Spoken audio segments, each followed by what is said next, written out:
like to welcome the audience here as well as everyone that's watching online. The format and the rules for tonight's debate have been agreed between the participants of both teams. Each speaker will speak for 10 minutes.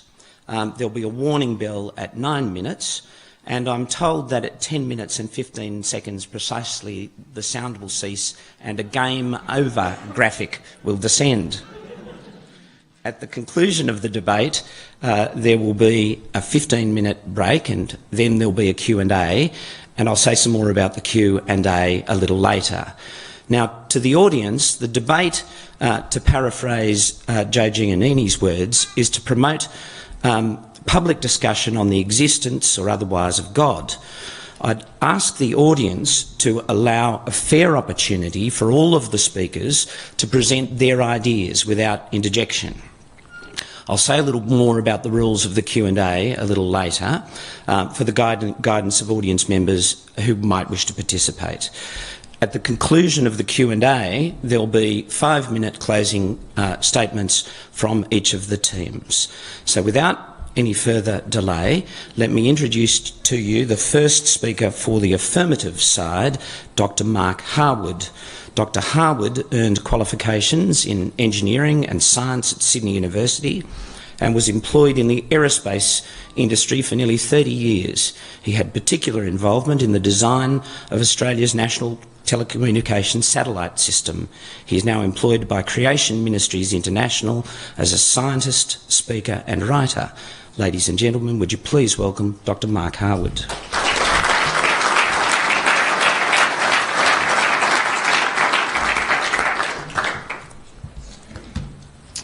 Mr. Chairman, ladies and gentlemen, I have great pleasure addressing the question, does God exist, in the affirmative. As Christians, we believe that God does exist, and in particular that he has revealed himself through his word, the Bible. So it is the Bible that provides the principal framework by which we understand life and interpret the world around us. We believe the Bible is divinely inspired by the only eyewitness to the whole of history, God himself, and written down through the agency of the human authors. This is an entirely reasonable belief, since we find, among several other things, many examples of fulfilled prophecy written long before the events in question, which point to divine authorship, since man cannot reliably foretell the future. And secondly, an historical record that is consistent with what we observe in the physical world around us. The Bible reveals a perfect world in which there was no suffering, disease and death, and the first man and woman were made in God's image and given dominion over the creation. Adam and Eve disobeyed God, and as a direct consequence, sin and death became an integral part of what is now a fallen and broken world. Therefore, what we see around us is the imperfect remains of that once perfect creation, now in relentless decay. God judged the world with a global catastrophic flood in which all land-dwelling creatures with the breath of life in their nostrils died, except for Noah and his family and those with him on the ark. The stratified layers seen in massive sedimentary rock deposits all around the earth are mute testimony to a past global watery catastrophe. And fourthly, in the greatest act of love the universe has ever seen, God sent his only Son, Jesus, to pay the price for our disobedience by dying on the cross. The historical event of his resurrection from the dead establishes that he is the Son of God. Therefore, salvation is available through faith in Christ alone. The atheist says there is no God, and based on this premise builds a worldview which seeks to account for the origin of the space-time matter universe, the origin of the first living self-replicating cell, and the diversity of living things we see today, all in naturalistic or materialistic terms. To establish a case, the atheist must explain the existence of the universe in terms of time and chance alone. So, beginning with radically different axioms or beliefs and building upon them with a set of presumably logical deductions, we each construct a worldview that is profoundly different from the other. The question is, which worldview best fits the observations we can make in the physical world, and which worldview is consistent with our experience as human beings? We contend that the biblical worldview is entirely consistent with what we observe and that the evidence for the existence of God is unmistakable. In other words, we believe there is a God because of what we do know rather than what we don't. But first, it's important to recognise a distinction within science. Operational science, based on observable, repeatable experiments, is the kind of science that has produced the wonders of our technological age and has rightly earned great respect in our community for scientists and engineers. Importantly, operational science does not conflict with the biblical account of origins. On the other hand, historical science seeks to reconstruct the unobserved past from observations made in the present, rather like the task of the forensic scientist at the scene of a crime. However, historical science is limited in its ability to reconstruct the unobserved past, since there may be more than one way the evidence can be interpreted, as in any good detective story. Therefore, especially with regards to origins, the scientist's belief system influences the interpretation of the data. It is only in this realm of historical science that any conflict with biblical history occurs, and so it becomes a conflict of belief systems rather than a conflict between science and the Bible per se. Operational science reveals a world that is consistent with the Bible's record of history. For example, the Bible speaks of a perfect creation which is now subject to decay. So we would expect to see decline in living organisms over time, and indeed we do. Genetics has shown mutations relentlessly accumulate in the DNA of living organisms, from generation to generation, with a vast majority being near neutral, but nonetheless, on average, slightly deleterious. Genetic entropy, as this is called, leads overwhelmingly to loss and corruption of genetic information. But evolutionary biology, seeking to reconstruct the unobserved past, posits that organisms have progressed from simple to complex, with encyclopedic quantities of novel genetic information being added to the DNA through purely natural processes alone. However, genetic entropy flies in the face of evolutionary biology and shows that things are running down and not up. Natural selection cannot even preserve the genome, let alone improve it. As evolutionary geneticist Kondrashov said, "Why aren't we dead 100 times over?" Operational science also leads to the conclusion that there has not been anywhere near enough time, even assuming the evolutionary timescales, to produce the staggering complexity we see in biological systems through natural processes alone. But it is much worse than that. By observing the rates of various physical processes and winding them backwards, the assumption of uniformitarianism, which has dominated geology for 2 centuries, we arrive at upper limits. We arrive at upper limits for the age of the Earth, nowhere near long enough for evolution to have taken place. I'm referring to things like the decay rate of the Earth's magnetic field, increasing ocean salinity, erosion of the continents, recession of the moon, tidal locking effects on the Earth, the human population of the Earth, ocean floor sediment accumulation, helium retention in zircons, and the list goes on. For more information on this topic of origins, I encourage you to visit creation.com, which has over 8,000 reference articles addressing both scientific and theological aspects of the origins debate. So, operational or experimental science reveals a world that is consistent with the Bible's record of history. But there are other sound reasons to believe there is a God. Firstly, we observe that everything that has a beginning has a cause, an explanation for its beginning, an experiment repeated countless times in human history without exception. For instance, this building had a beginning. It had an architect and builder and is the result of intelligence applied to the task. That we now can't see the architect or builder doesn't mean there wasn't one. The universe had a beginning too, which follows directly from the laws of thermodynamics, and so it too must have had a cause. The cause is outside of the natural space-time matter universe and so must be supernatural in the literal sense of the term, and also eternal, being outside of time. This supernatural eternal being is the Creator God. Secondly, we observe that the coded information in the DNA in living things, it is therefore reasonable to infer the existence of information, an information source or writer. Genetic information is not a result of the physics and chemistry of the molecules that make up the base pairs any more than the information in a book is the product of the paper and ink on which it is written. Rather, the information resides in the arrangement of the base pairs in the DNA, or the letters and words in a book. Moreover, before the information is written on the DNA or in a book, there has to be a pre-existing code or language such that the cellular machinery or the reader of the book can read it. Such non-material coded information can only arise in a mind. As Professor Paul Davies said, there is no known law of physics able to create information from nothing. Therefore, it is reasonable to conclude that just as the contents of a book arose in the mind of its author, so too the information in the DNA code arose in the mind of an intelligent creator. Finally, there is the moral argument for the existence of God. If God does not exist, objective moral values do not exist. Now, by objective moral values, I mean morality that is independent of people's opinions and yet is binding upon them, whether people believe in them or not. However, objective moral values do exist.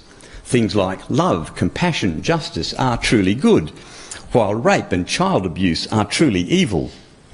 Therefore, God exists.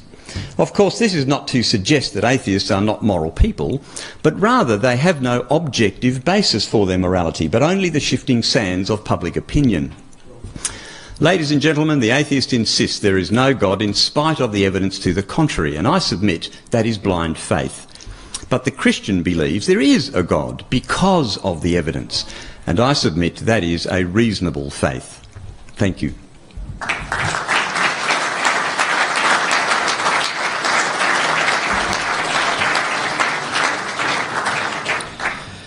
The first speaker for the negative is Nick Sewell. Nick grew up in a Protestant family, going to a Sydney Anglican school. He had there several good biology teachers who promoted an interest in science.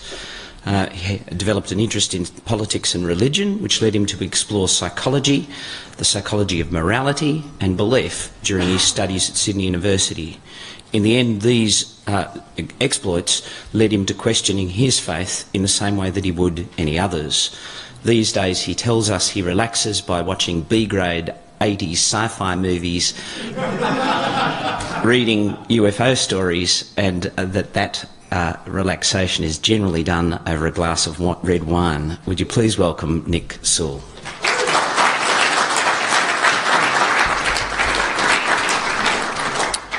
Thanks, Patrick. And thanks to Dr. Harwood for introducing the talk. One of the interesting things we find is if evolution could be proved completely wrong tomorrow using only scientific evidence, that would not be evidence for the existence of any God or necessarily any creative force. So I'm Nick Sewell, and I'm going to talk to you today about some optical illusions because I'm a big fan of them. So if we have a look at this one, we see on the left there's some parallel lines, but as they move over the centre towards the right, it really looks like they start to go wonky and wavy. But if you see those lines and the way they go through the middle, you can see that they are actually running in parallel still. So our minds kind of deal with information trying to spot a pattern, because if there's a tiger that wants to eat you for lunch, you need to be able to spot that as part of the grasses of the savannah. So we don't necessarily consider the world objectively or rationally. We often see it through our own subjective filter. If we look at another image, these two images of the Leaning Tower of Pisa are actually exactly the same photo. But if the way that you look at it, it seems like they come from a different perspective, because that's the way that your mind expects to see them when there's two images next to each other.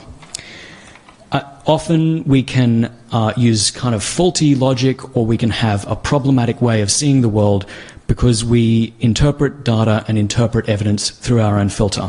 For instance, if I ask a question that says, a bat and a ball cost $1.10 in total, and the bat costs $1 more than the ball, how much does the ball cost? Many people will say 10 cents. And if I can just ask you, can you put up your hand if you think the answer is 10 cents? Okay, that's a few people. Thanks. So this is one of the questions that we come to where it seems like the obvious answer is 10 cents. But really, if the bat costs $1, the ball would cost 10 cents. But really, the bat costs $1 plus the price of the ball, and so the ball costs 5 cents. Sometimes you can follow a style of reasoning and logic where you haven't considered the question as fully as you should, and you haven't considered the way in which the world is. You might not have considered all of the evidence. So when we consider a question tonight, like, does God exist? I want to ask you, have you formed an opinion on this question, perhaps without considering all of the evidence? Have you read the Quran? Have you read the Hadiths? Have you considered whether or not Allah exists? It's possible that you haven't considered fully 100% of the evidence. And so I'd ask you, don't just try to think about this question tonight. Don't just try to take away one position. You can think about this at any time, and you can reverse your own position. It doesn't have to be one belief that you hold on to forever. So if we think about what's true and how you can actually understand that, we have to talk about this concept of epistemology. To me, faith is not actually a reliable epistemology. It's not a reliable way of knowing the things that you know. Hebrews 11:1 says, "Now the faith is the substance of things hoped for, the evidence of things not seen." So by definition, faith is not really evidence for things where we have no evidence. It tries to present that evidence where we don't actually fully empirically know. And so we can look at things in the world about science, we can look at whether or not the universe appears to have a cause, but we can't really consider that question without actually kind of considering other ways in which you can think without faith. So if I was to go through and ask you, if your doctor worked in mysterious ways, would you still trust them? Sometimes it seems like God can operate outside the realm of human causality, and we still seem to give God a lot of trust, despite the fact that perhaps they don't deserve it. Or we may not have the same level of evidence that you might give to a doctor. So if God is all-knowing and all-loving, as Christians insist that he is, as well as being all-powerful, when we look at the world and we see evil in it, it seems like God does not intervene in the world. We see evidence recently of women who've been raped and kept inside a man's house for over 12 years. And it seems like God doesn't really directly intervene, even though people, once this rescue happened after 12 years, people said that was a miracle. So if God's not willing to intervene in the world, is he malevolent? Or if God's not able, or he's not willing, where does evil come from? We have to actually consider if God really is all-powerful and all-loving. Now, many Christians say that free will is kind of a response or a reason for this. So if we accept that there could be a creative force that created the entire earth, and if I got a bump on the head and accepted that, I still, might come up with a strange idea about this God. And what if I said God is purely evil, vindictive, and malicious? What if that God wanted to create humans so that there would be a maximum of pain in the world, a maximum of suffering? We'd have to then consider would it make sense if you looked at hospitals in the world, if you looked at groups like Doctors Without Borders, would it make sense that given the amount of good there is in the world, the ability that humans have to care for each other, to love each other, to try and do good to other people, would that disprove the idea of an evil God? Many people if you look at your families, you see that you've been given children to take care of, to love, to help. And many people would look at that and then see that it seems like the evidence in the world for there being good suggests that an evil God couldn't exist. And I'd ask you, if that's the case, if it looks like the existence of good in the world presents a problem of good for an evil God, does the existence of evil in the world present a problem of evil for a maximally good God? Does it make sense that God could be perfectly good and want people to be loving and happy, but still allow evil, suffering, and death. Dr. Harwood says that if objective moral values exist, they can't exist without some God. But I would ask, if objective moral values do exist, are they apart from God himself as well? If something is commanded by God, is it a moral action because God commands it, or is it a moral action in and of itself? If a command can be given that would otherwise be considered objectively evil, if such objective moral values did exist, then it would seem that God is capable of commanding evil, which goes against the whole concept that he is maximally good, which many people want to insist on. And so when we consider any kinds of gods, and there are many, but if we consider the idea of Yahweh, the God of the Old Testament, in Numbers 31, he commands Moses to command his soldiers to kill every boy, every woman who's ever had sex, after they've already slaughtered many of these Midianite fighting men. Now, to me, this doesn't really seem like the actions of a maximally good God. How can this be considered moral? It's a world where allowing the slaughter, the rape of people, allowing women to be enslaved into sex slavery, the women who are the virgins, the 32,000 Midianite virgins captured, are counted as well as the 61,000 donkeys. It seems like this comes from a time in which men would fantasize about this type of thing and write about women as being like property in the same way that you would consider donkeys your property. It doesn't really seem to be objectively morally good. We have to consider, does this God really actually seem to be as fully good as we might like them to be? Does it actually pose the challenge that objective moral values might not exist? It might be that we've become more moral in the meantime. And let's consider another question. When we look at the International Space Station, we can see there's beautiful photographs that the International Space Station beams back down.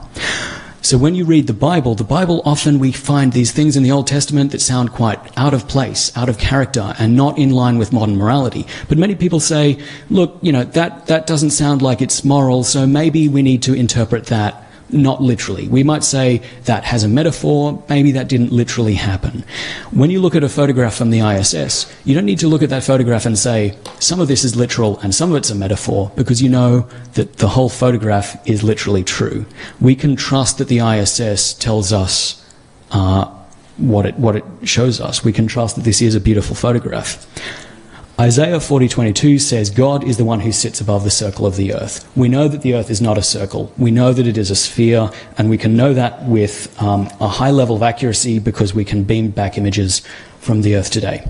And I would argue that if you look at the beauty, the majesty of these photographs, I think we can live a better life, a more moral life, and a fulfilled life without belief in the Old Testament. Thank you.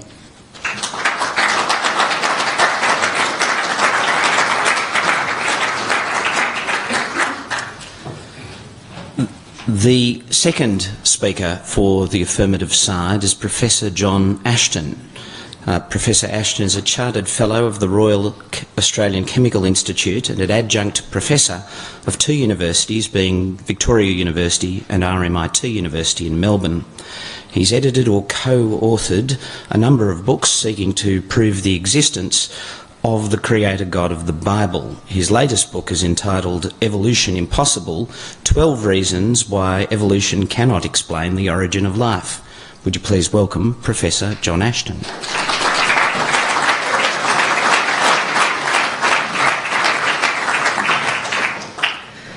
Good evening, ladies and gentlemen. It's certainly an honour to be here.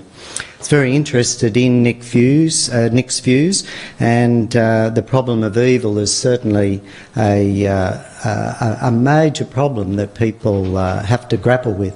And I think that the Bible does explain what the issue is in terms of a great controversy between Christ and Satan. But that's a fairly deep topic, and maybe Sven will talk on this and reply to some of those issues. I work as a research scientist, and I'm very interested in experimental evidence and what we can know from that data. So that's what I'm going to focus on now. And perhaps let me explain some of this. When I finished university, one of the questions I asked myself was, is there a supreme being, God? Now, at the time, I had a job in a top chemistry research laboratory working with scientists trained at Cambridge and Oxford and MIT and London. But one scientist stood out. He was a Christian. He tried to witness to me. He loaned me the book Mere Christianity by C.S. Lewis, which I read.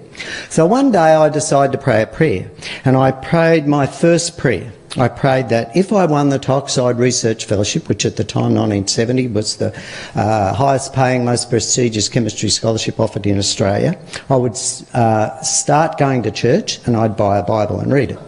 Well, I won that scholarship, so I went out and I bought a Bible, started to read it, and I started going to church. And I began to meet other people who had specific answers to prayer and had miracles in their life. I found that the Bible also gave accounts of answers to prayer, fulfilled prophecy, public miracles, and so forth. And I came to believe in God, and specifically that Jesus, with Jesus as God my Saviour, and began to experience an inner change for the better, and as well as many specific answers to prayer. So these experiences are very real to me, and so God is very real. Now, later I wrote to a number of Christian university professors around the world asking why they believed in answers to prayer and miracles. And some of their responses became the book On the Seventh Day. That's the first book that I wrote, or not the first one, an early one. So that one there is another book. So these highly educated professional researchers describe subjective evidence for a real personal supernatural being, God of the Bible. There are literally thousands of similar accounts of answers to prayer and witness miracles in both Christian and secular literature, which provide a massive amount of consistent subjective evidence for the existence of God. However, there's also objective evidence. Firstly, we observe the existence of the universe and ourselves. Now, a number of theories have been proposed to explain the origin of the universe. Big Bang theory, string theory, multiple universe theory, etc. But there are major problems with all these theories. Even the commonly touted Big Bang theory requires a singularity, a one-off something, hypothetical inflation, as well as imaginary entities such as dark matter and dark energy and so forth. Now, none of these theories offer an explanation of how the first matter or energy came into existence, or how the precise mathematical laws of physics and chemistry which constrain matter and energy came to be. There's a law of physics that while matter can be converted into energy and vice versa, according to E equals mc squared, matter and energy cannot be created or destroyed by natural physical processes. Since we observe matter and energy to exist, they must have been created by a supernatural, non-physical, non-natural process. The Bible explains that matter and energy were created from nothing by a self-existing, supernatural God outside space and time, and that we can know. This account, in my view, best fits the observed data. The second objective evidence is the observation that we and other things are alive. However, we observe that life always comes from life. In fact, when Jesus arose from the dead, we call that a miracle, because we know that non-living things cannot become alive by natural processes. Also, from a theory of origins perspective, there's no viable mechanism which can explain how the first living cell could form. Living cells are just incredibly complex biochemical factories. In fact, we know that it is biochemically impossible now. And why this is so is explained by biochemists John Marcus and George Jather in my book In 6 Days, Why 50 Scientists Choose to Believe in Creation. Whoops, we've gone too far. For the first life to form, we have to produce massive biopolymers. However, these giant types of molecules could not naturally form in an aqueous environment, according to Le Chatelier's principle. Also, DNA is a huge molecule encoding massive amounts of information, and this has to form. For example, the simplest free bacterium has a DNA code containing 580,000 base components. When we get to a little worm, 97 million bases, a mouse, 2.6 billion bases. However, there is no known mechanism or experiment that demonstrates how natural processes could produce such a code. As the eminent biologist Dr. Eugene Koonin at the US National Centre for Biotechnology and Information in his 2009 paper entitled The Origin and Evolution of the Genetic Code, the Universal Enigma, points out, his quote, "Indeed, it stands to reason that any scenario of the code origin and evolution will remain vacuous if not combined with an understanding of the origin of the coding principle itself and the translation system that embodies it. At the heart of this problem is a dreary, vicious circle.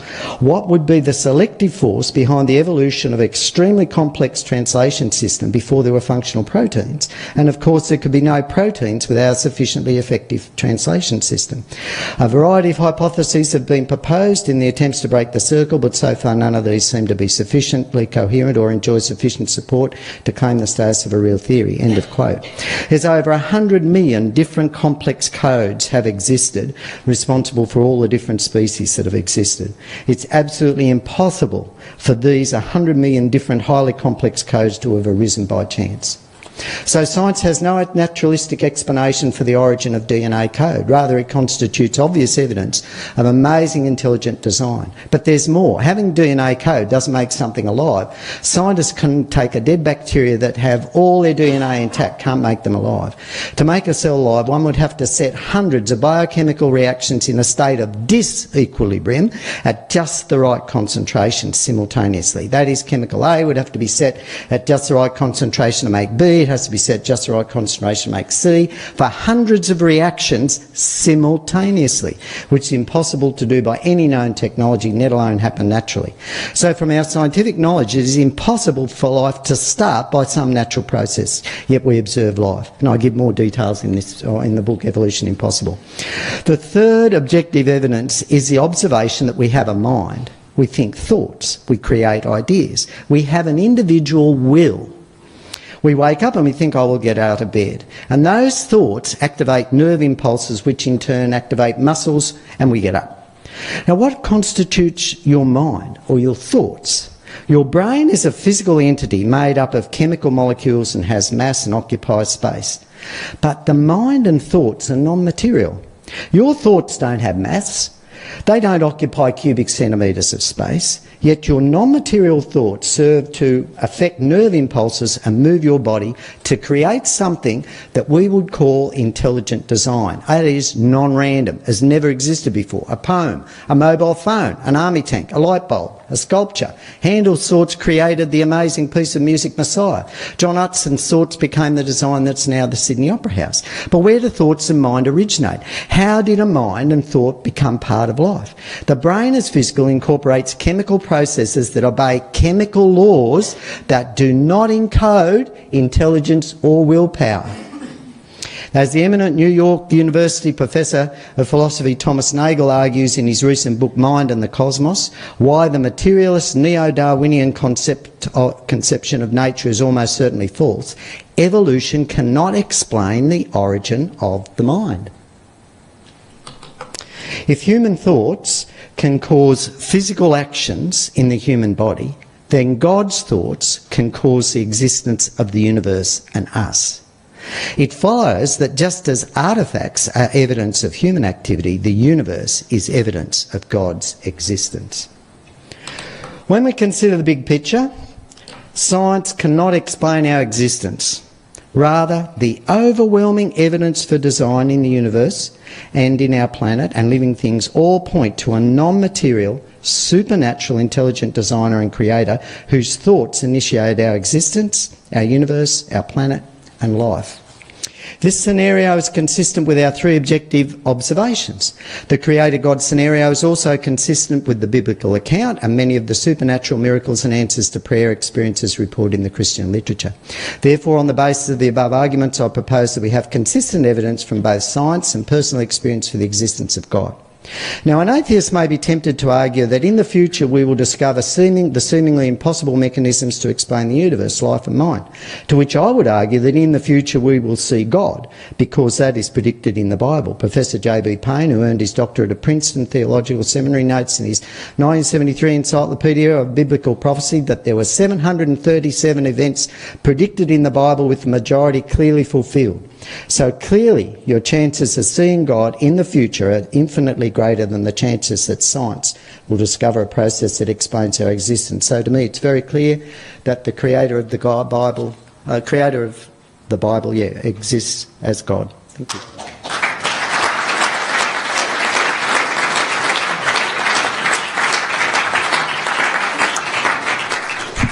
The second speaker for the negative team is Morgan Storey. Morgan was raised a Catholic And so he said he went through the Catholic education system and received a good education and learned a passion for science, including from some priests and brothers, and especially from a former head of ANSTO, the Australian Nuclear Science and Technology Organisation. That prompted a lifelong thirst for knowledge in all areas of science, and he became a regular reader. These days, he is an IT professional performing security functions for a large Australian company. During his studies, he was taught comparative religion and began exploring the differences between faiths. That began a questioning of Catholicism and other religions. He explored other religions and other spiritual traditions, but found them all to fall down from what he regarded as questions of faith and magical thinking. These days, his hobby is science and sceptical thought. That ultimately led him to his deconversion. He joined the Sydney Atheists group in 2010 and was elected Vice President at the start of this year. The father of 2 wonderful kids, married to his wife, a natural sceptic. Could I please introduce Morgan Story?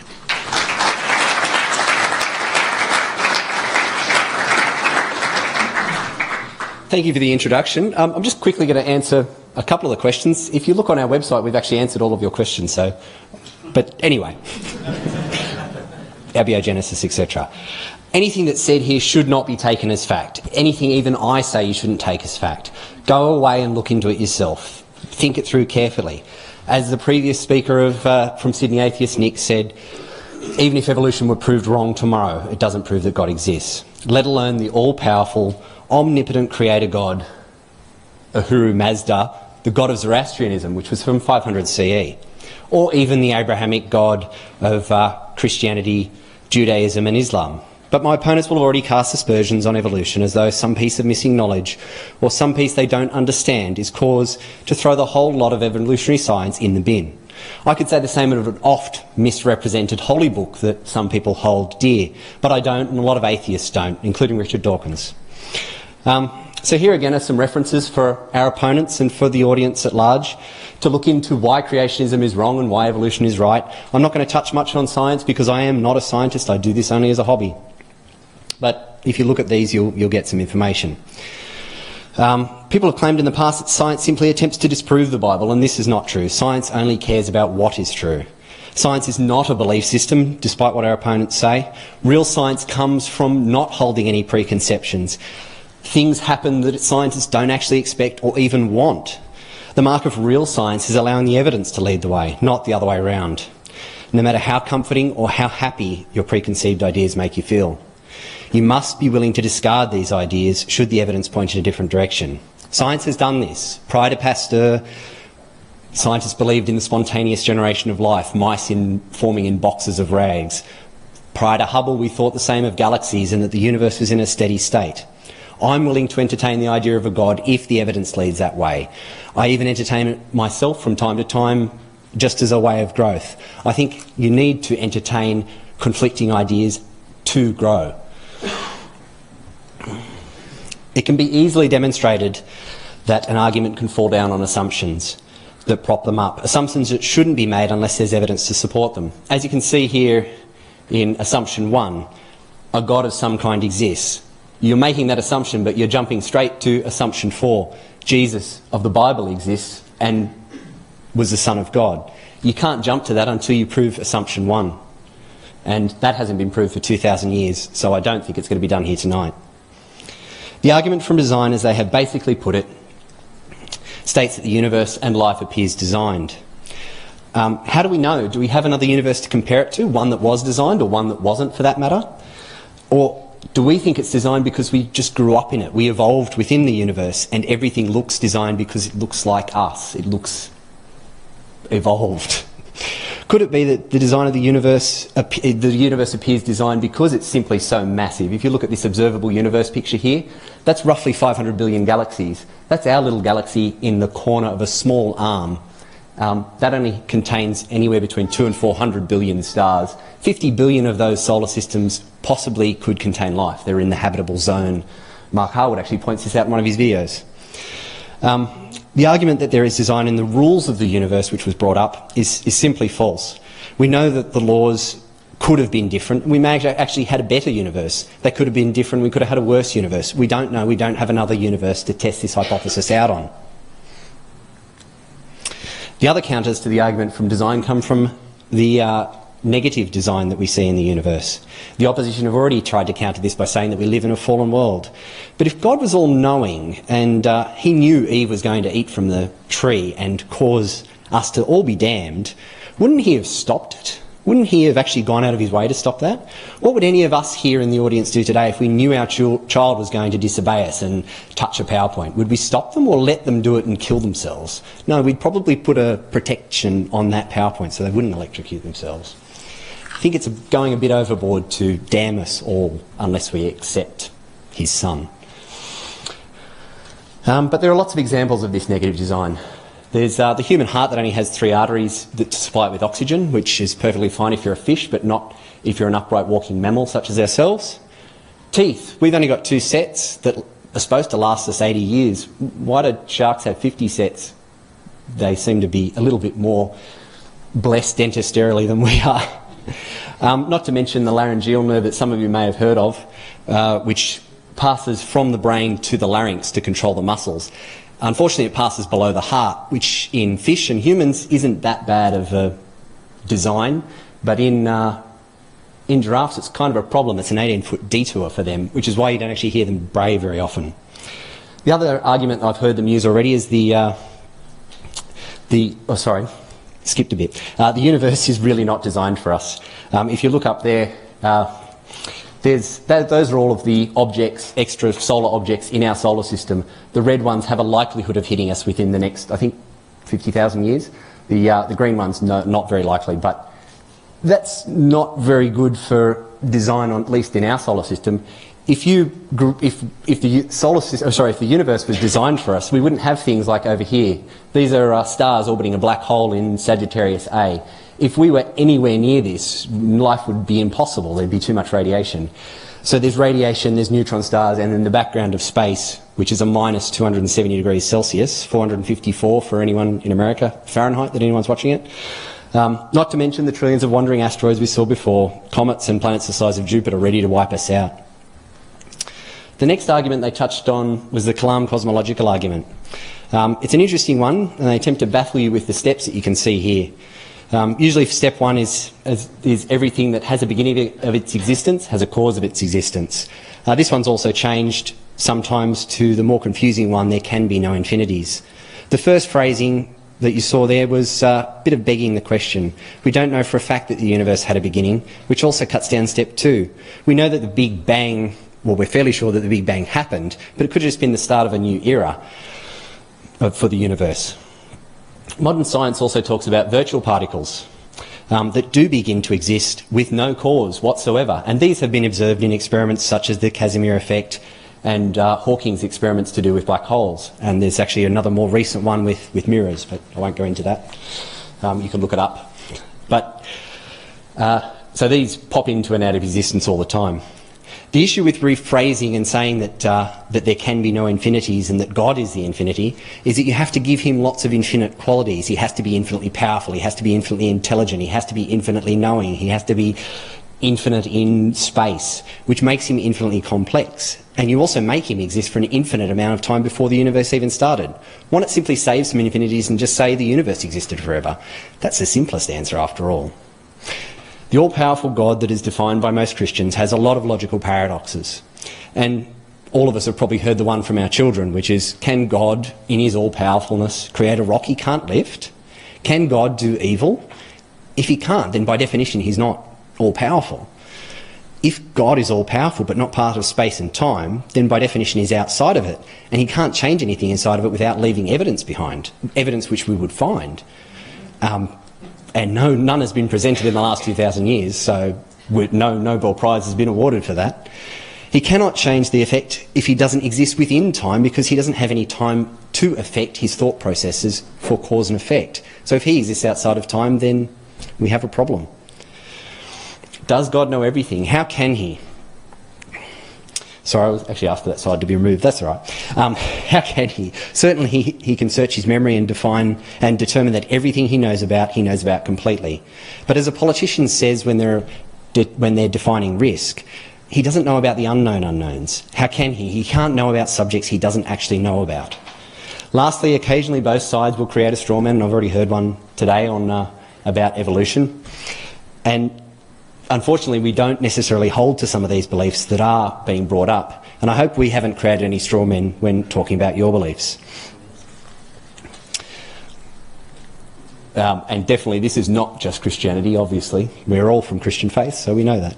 But finally, to paraphrase Carl Sagan, more humble and I think truer to consider him created from animals. We're Johnny-come-latelys arriving only a fraction of the 4.5 billion years the Earth has been around. We live in the cosmic boondocks, a small arm of the galaxy in the outer reaches of a massive galactic cluster. Apes are our cousins. Oop, it's not working now. Apes are our cousins. Our thoughts and feelings are not fully under our own control.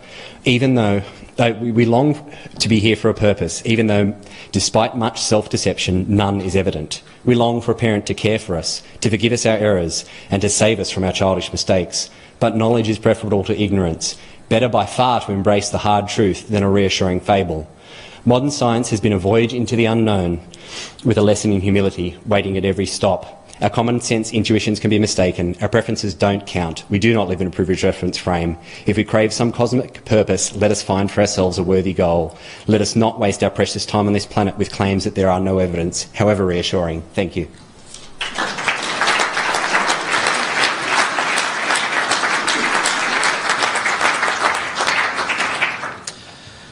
Ladies and gentlemen, the final speaker for the affirmative team is Dr. Sven Östring.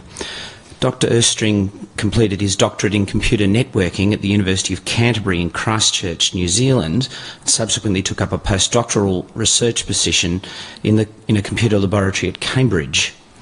After exploring Christian apologetics, he decided to pursue his interest in theology and enrolled in a graduate diploma in theology at Avondale College in New South Wales. That time he was elected President of the National Adventists Students Association. Having completed his theological studies, he accepted an invitation to develop a ministry in the University for the Seventh-day Adventist Church in Western Australia. He's an advisor for the Adventist Students Association and the multi-faith officer at Curtin University. He tells us he enjoys playing the violin in the Fremantle Symphony Orchestra and racing his bike and spending time with his wife and their 2 children. Please welcome Dr. Östring.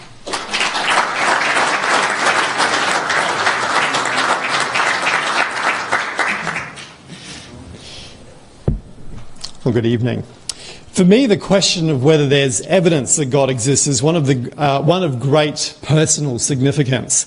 I was living at Cambridge at the time, as Patrick mentioned, the place where Isaac Newton wrote his Principia Mathematica, where you can race around the courtyard of Trinity College in a reenactment of an early scene in Chariots of Fire and watch an outdoor performance of Midsummer Night's Dream. But the question of God's existence did not hit me with an apple, though, but with rather a few slices of real pizza. I arrived home to my shared accommodation to find my housemate Jane talking with her lawyer friend Nicole, and they invited me to join them in finishing off their pizza, to which I readily agreed. 20 minutes later, Nicole turned to me and asked me the question that I'll never forget. Where is the evidence that God exists? That simple question became the catalyst that changed my whole direction in life. And as I started exploring if there are any reasons why an intelligent postdoctoral researcher could believe in God, I came across some very powerful reasons that you and I can confidently believe in the existence of God. Now, recent discoveries in science regarding expansion of the universe have demonstrated that both science and the Bible agree that the universe had a beginning. Now, since experience has shown us that whatever begins to exist must have a cause, this points to the reality that God exists as the ultimate cause of the universe. Now, just in response to Morgan, he may not be aware of a paper written in 2003 by three leading scientists, Avon Bord, Alan Guth, and also Alexander Vilkanen, who were able to prove that any universe that has on average been expanding throughout its history cannot be finite in its past, but must have a space-time boundary, a finite space-time boundary. So the universe does have a beginning. Now Morgan said that, well, what about the quantum physics? You have these particles popping into reality.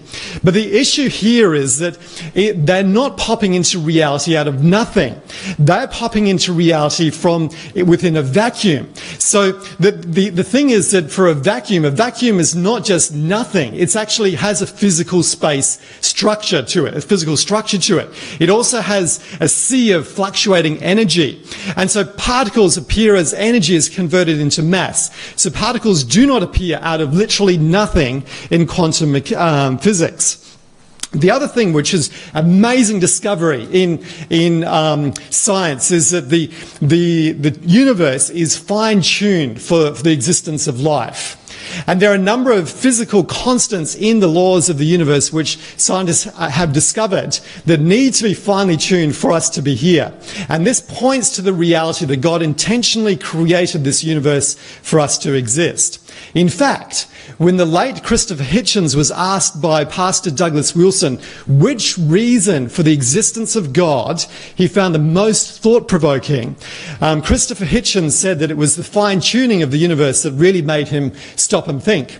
Now, the atheist may respond by saying, well, we live in a multiverse with many different universes, and it so happens to be that we are in this universe. The problem is there's no physical evidence for this multiverse. And secondly, we would need a universe generator which would be able to vary all of these physical parameters to ensure that our universe exists. Not only this, the fact that our universe is expanding and also the multiverse would be expanding as well goes back to the issue that the multiverse had a beginning, so the probability that our universe exists, that we live in it, is actually very small. So using Occam's razor, it's simpler to conclude that God intentionally designed this universe for us to exist. The next step is the rationality of the human mind, which John actually also referred to as well. The rationality of the human mind also points to God as the rational cause of our own intelligence. Now, if God does not exist and our minds have been produced by naturalistic chemical processes, then as both Charles Darwin and C.S. Lewis observed, we'd have no reason to trust our cognitive faculties. Hence, naturalism is fundamentally self-refuting, it's contradictory, and we have no reason to believe that atheism is true. Now, the atheist might respond by saying, well, evolution has shown that human rationality is a product of natural selection, which has provided us with this significant survival benefit. Here, they would fail to understand the difference between a human faculty being shaped for survival as opposed to being shaped to discern what is true. If our cognitive faculties have evolved naturalistically, then these faculties are effective for our survival. So that the atheist might be very good at finding food, being able to run away from predators, being able to find a good reproductive partner, all of the things which are involved in survival.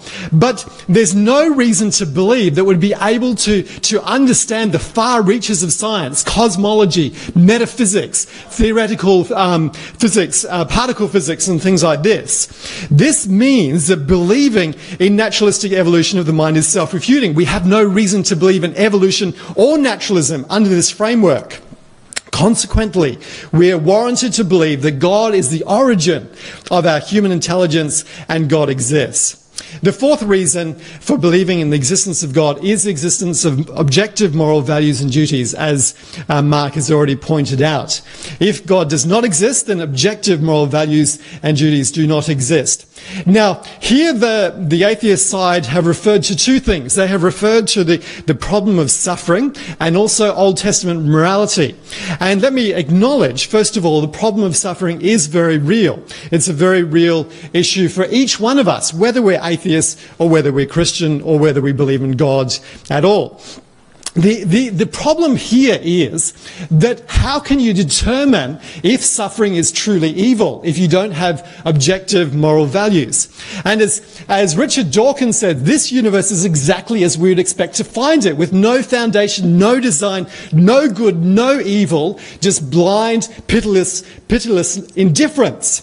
So basically, the atheists need objective morality to actually demonstrate that suffering is really evil, and the issues in the Old Testament are really something we need to develop from, and that is literally evidence for God. So thank you very much to the atheist side.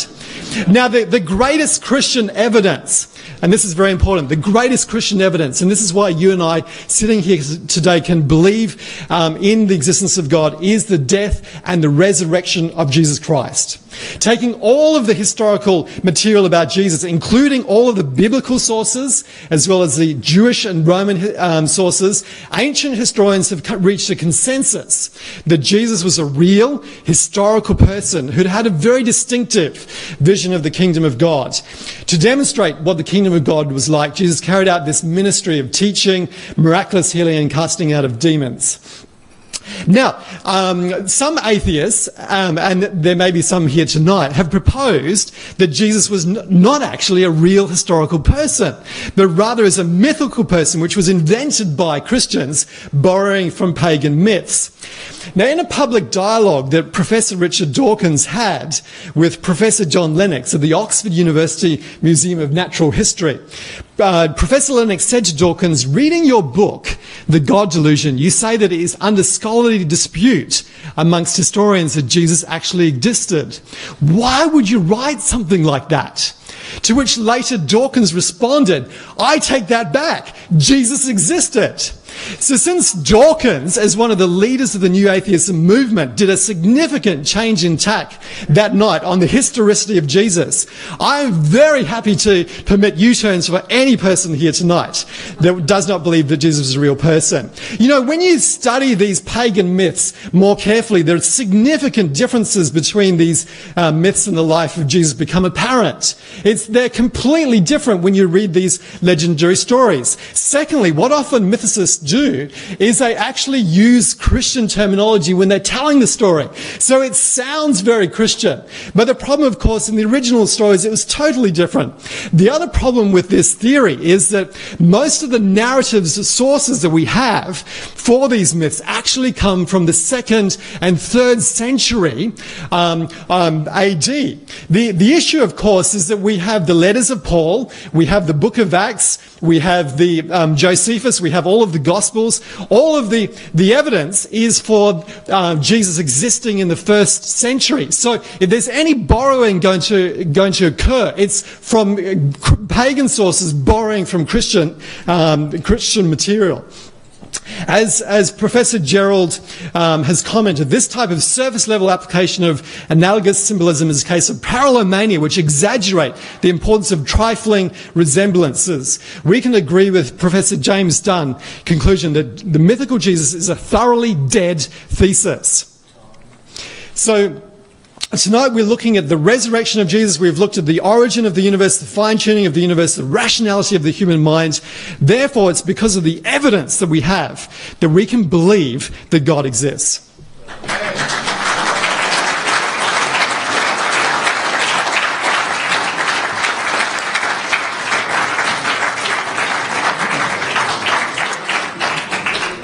The final speaker for the negative team is Alaric Goldcool.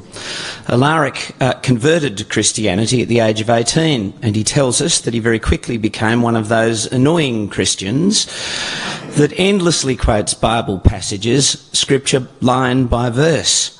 He'd read the Bible from cover to cover at least once a year, and when he wasn't reading the Bible, he tells us, he'd be listening to tape sermons or reading various Christian texts or self-help books.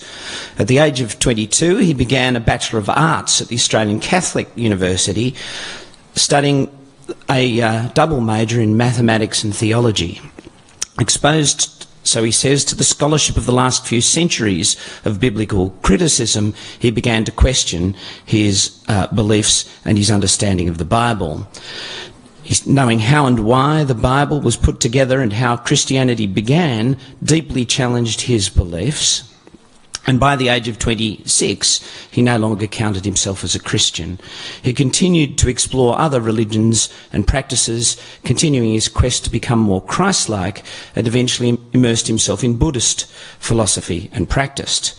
But by the time Alaric had reached his 30s, he'd rejected the last vestige of Christianity that was left, namely his belief in God. As an atheist, he continues to be passionately interested in what he describes as aligning his beliefs as best as he can, with reality, cultivating a meticulous scepticism in all areas of his life. For this reason, he cherishes disillusionment. He's currently studying a Diploma of Education at Macquarie University. Please welcome Alaric Goldcool.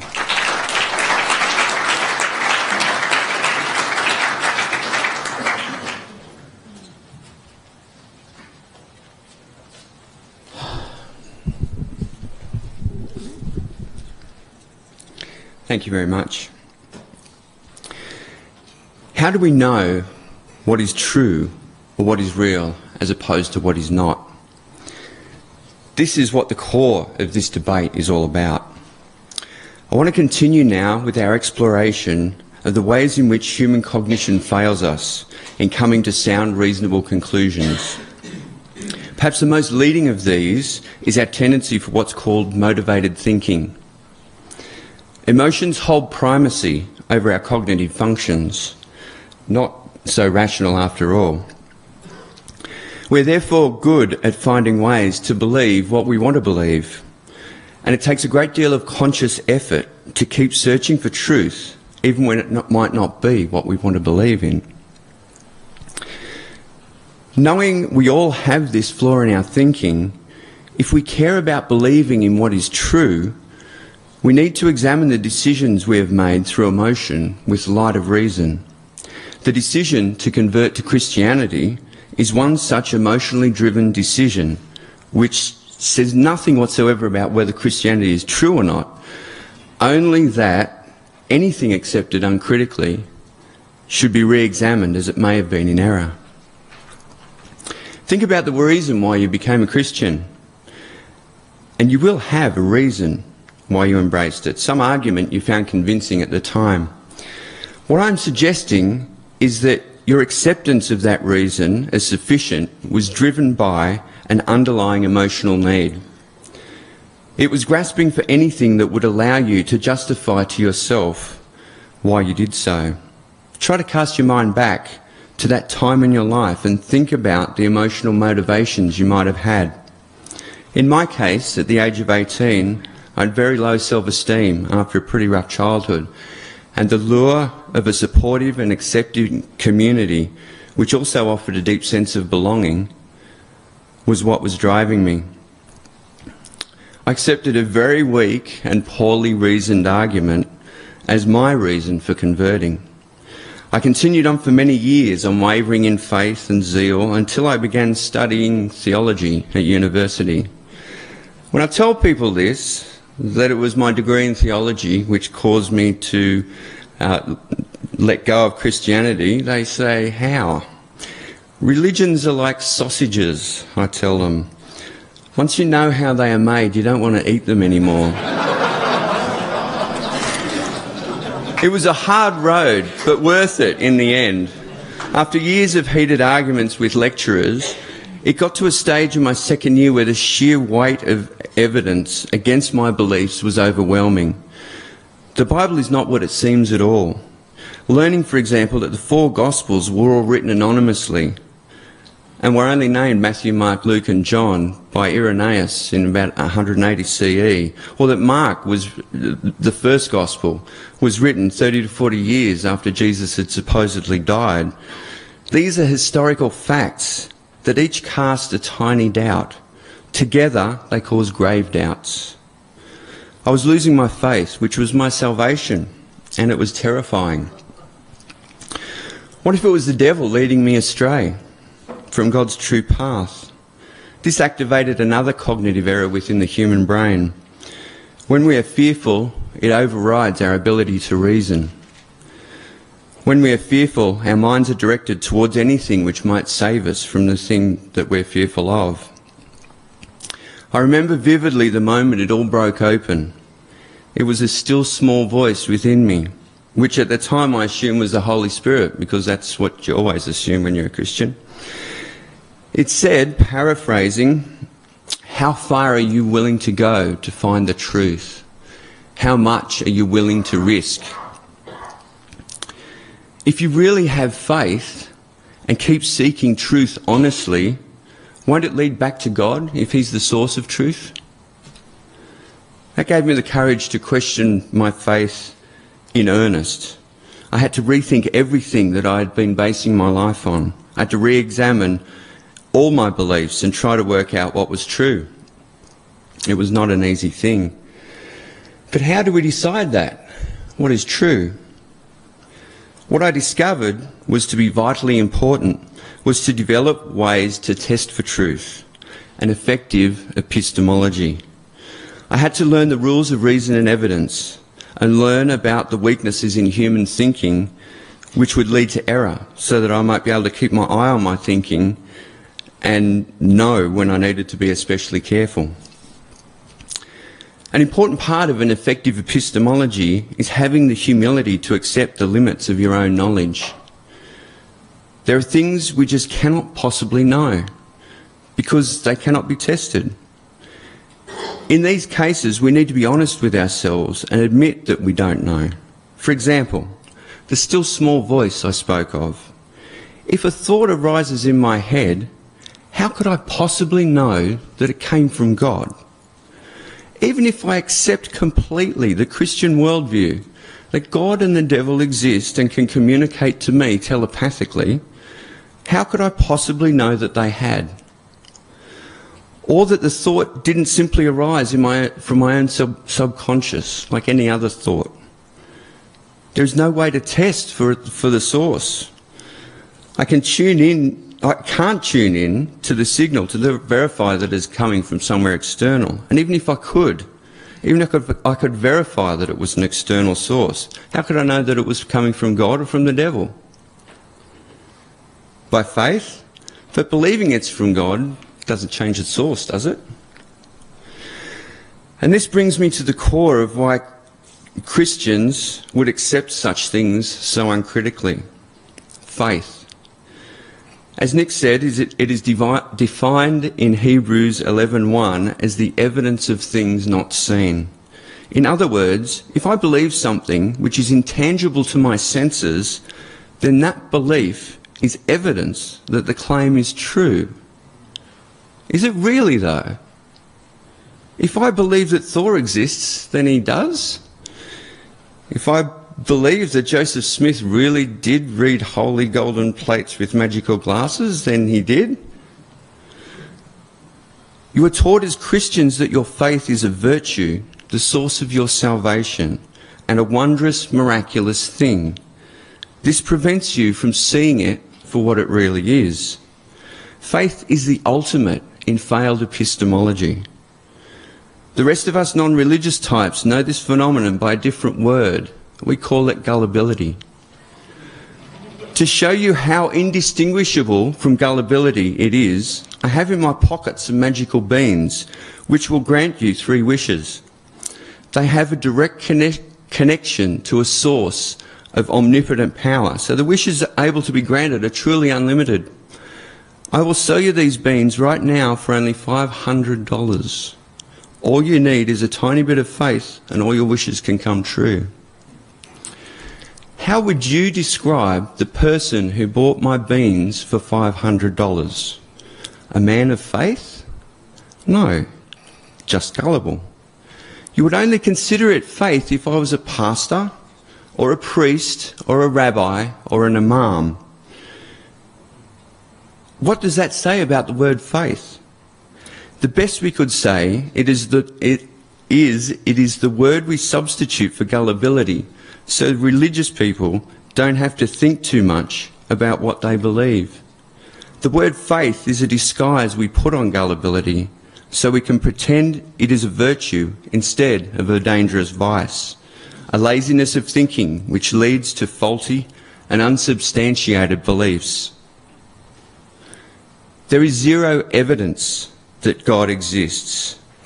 If faith is your evidence, then it can be evidence for anything, absolutely anything, including magical beans.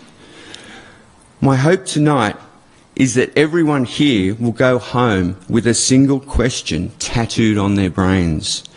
How do I know? How do I know that this thing that I believe in is true? Work out your epistemology and apply it, and I'll see you all at the next Atheist meetup. Thanks for listening.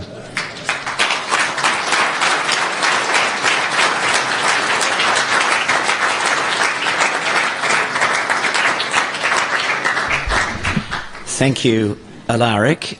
Morgan observed that we don't have another universe to conduct tests upon.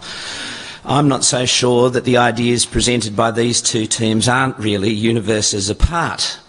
But nevertheless, the ideas have been laid out for our audiences, both here and online. We're going to have a little break. Ladies and gentlemen, we've now moved to our Q&A segment this evening. And I wanted to say a few things about the rules. The system will be that each of the teams has submitted to me 2 questions for each other, and I will read the first question from the affirmative team for the negative team, and then proceed with the opposite way around. Thereafter, there will be an opportunity for people who want to ask questions to come down to the microphone beside me and ask questions. So you can, in fact, begin to line up if you wish to fairly shortly. There are some rules that the teams, as I say, have agreed before the debate. The opportunity, as I say, the purpose of this debate is to promote an exchange of ideas and to test ideas. Therefore, what we would like from questioners is a question, not a speech. I don't want to have to solemnly look at that camera and say, I'll take that as a comment. What we want are questions that are directed to one or other teams or one of the speakers, but that are designed to elucidate the thinking of the speakers or designed to test the thinking of the speakers. The other rule that is of importance is that though it is reasonable, more than reasonable, the purpose of this debate is to test ideas. We want the questions asked in a reasonably civil manner, by which I mean any form of personal attack is absolutely out. Obviously, questioning, even firm questioning of ideas, is firmly permissible. What will then happen is that the person to whom the question is directed will be given a reasonable time for response. Obviously, ask them to be as succinct as they can be, and they'll be asked to wind up if they are not being succinct. And there will then be an opportunity for the opposing team to provide a short response. Those are the rules of engagements. So people within the audience who may wish to ask questions, could I invite you to begin to come down whenever you would like to, and just take direction from the organisers to my left. The first question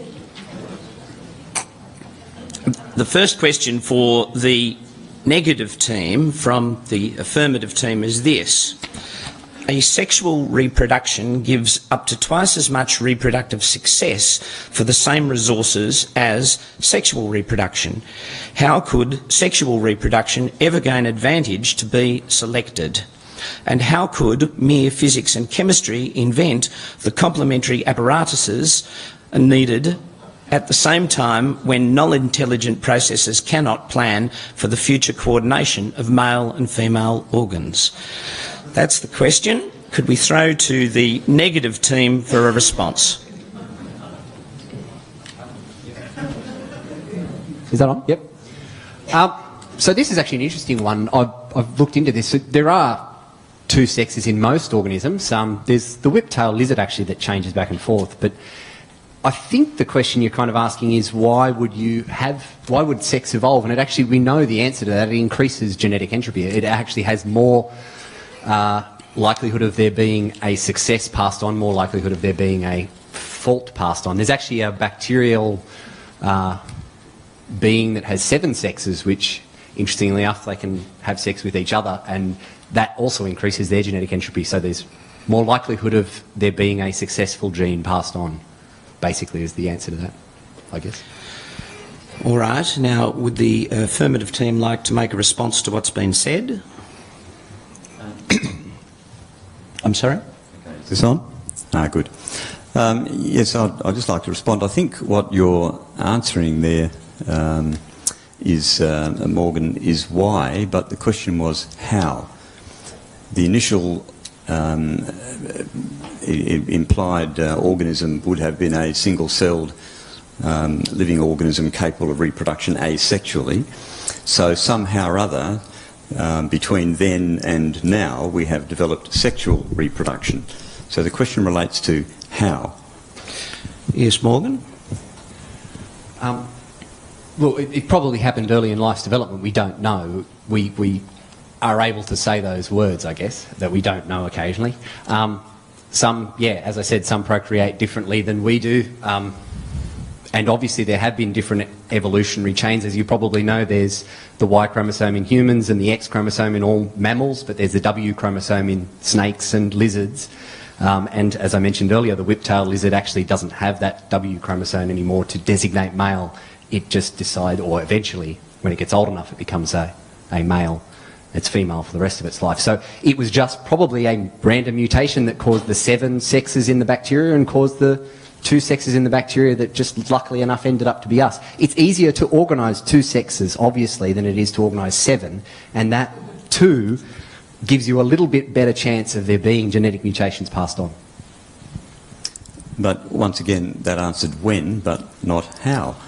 I think I did answer how by saying genetic mutation. But a mutation cannot lead to the incredible complexity of all the genetic information required to make male and female reproductive organs, which would have presumably taken millions of years to evolve, whilst asexual reproduction was still successfully continuing. So the question was how. You don't know how either. Like, you say God did it. How did God do it?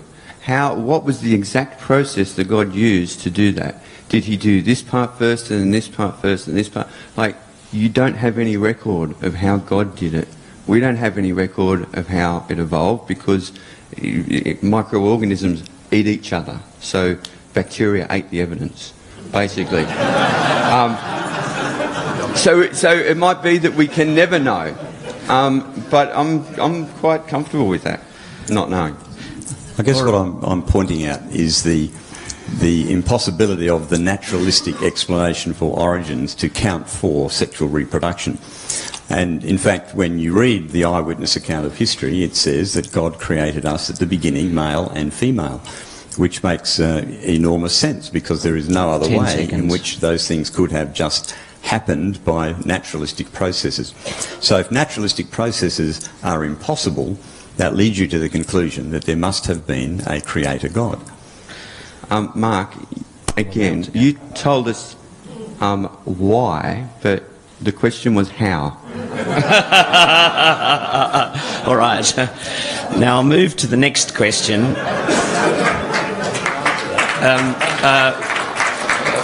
My colleague, the doctor, tells me that was a good answer. Could I move to the next question? The question for the affirmative team is this. Paul of Tarsus outlawed prostitution in 1 Corinthians 6:16 when prostitution was widespread. Why didn't he outlaw slavery since it was similarly widespread? To answer this question, I'd just like to go back into the Old Testament because Nick did raise that up. And I think this is a really important issue in the Bible, a whole issue of slavery. It's interesting that the 10 Commandments actually commences with the introduction I'm the Lord your God who brought you out of the land of Egypt, out of the house of slavery. And so effectively the very foundation of this morality is that God is freeing us from slavery. In particular, he's talking to the Israelites. And God would often remind the Hebrew nation that they'd once been enslaved and that he'd redeemed them out of this house of slavery. And he demonstrates that in the ancient Near East, slavery was a very common practice. But often when we think of slavery in the Old Testament, we think of African American slaves being kidnapped and shipped across the Atlantic to the southern states of USA. However, in the Old Testament, it's much better described as what we'd call indentured servitude, or actually more like employees of today. So what would happen was that a person might be in economical difficulties, and they might need the economic support, the funding support, and what they would do is they would literally hire themselves out to a landowner or some other kind of person who would be able to provide them with work. Now, the Old Testament actually had laws that protected these indentured servants. So every 7th year, the Hebrew slave owners were to free, or servants, they were to free all of their indentured servants and let them go free. So, and also the laws that we have in the Old Testament is that kidnapping people and selling them into slavery was forbidden, and that Israelites were actually to protect runaway foreign slaves. So we have actually here, as Paul Copen says, though Israel's laws on servitude wasn't the moral ideal, they show far greater moral sensitivity than other ancient Near Eastern texts. In doing so, they point us back to God's ideal at the beginning. All humans are God's image bearers. Now, when we move to the New Testament, which is where the question came from, we find Jesus giving his ministry mandate. It's an incredible ministry. It says, "The servant of the Lord is upon me because he's anointed me to proclaim good news to the poor. He sent me to proclaim liberty to the captives and recovering of sight to the blind, to set at liberty those who are oppressed." So literally Jesus' ministry was to set slaves free. And it's incredible. Now, Paul's description of the Christian community was this: there's neither Jew nor Greek, there's neither slave nor free, there's no male or female, for you're all one in Jesus Christ, which is an incredible vision of humanity. Now, the issue, of course, is why didn't Paul condemn slavery in the New Testament? Well, the issue is that in Rome, 85 to 90% of Roman society were slaves.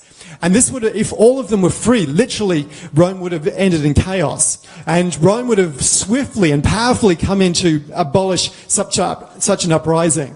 Instead, what the Bible did is it sowed the seeds of ultimate abolition of slavery by providing us an example of radically different community structure.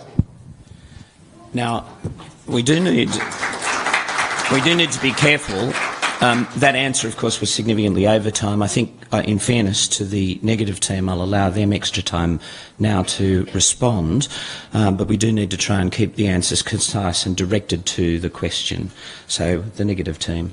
A brief response. The word to Corinthianize in the Greek context meant to commit fornication. And so prostitution was widespread in Corinth when Paul of Tarsus decided to outlaw it in 1 Corinthians. So it seems that God is only partly able to set out his objective morality sometimes, but other parts of the Bible that are supposedly inspired seem to be up to humans and human interpretation, which at times has gone against the financial incentives of slave owners, and that's actually been a struggle for Christians to go and say that.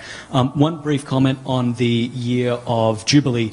In Exodus 21, the book that starts with the Israelite people being taken out of slavery, it starts talking about Hebrew servants. It says, if you buy a Hebrew servant, he is to serve you for 6 years, but in the 7th year he will go free without paying anything. Now, critically, it goes on in verse 5 to say, if the servant should declare, I love my master, my wife, my children, I will not go out free. That is, if he has children and a wife. The slave owner is to take him to some judges, pierce his ear against a door, and he will serve forever. That's his entire life. So the year of Jubilee sounds like a good concession, but for any man who loves his wife, it doesn't seem to provide the concession of his own freedom. I'd argue that's immoral. Also, one other comment is in the time of Exodus, back in Exodus 12, verse 44, it says, "Everyone's servant who is bought for money after you've circumcised him may eat of the Passover meal." So the very significant festival of Passover that was meant to symbolize the Jews being free, the Israelites being freed from slavery under Egypt, is being allowed to the servants. So it seems rather insidious that they go from being slaves to now being slave masters. It really seems like they lack human empathy in that regard. Thanks. All right.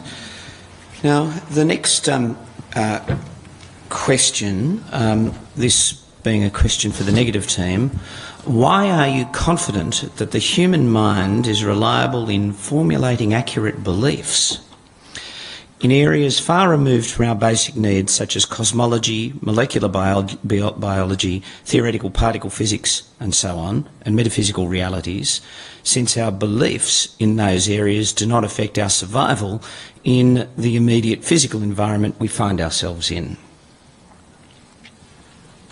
So, is that on? Okay.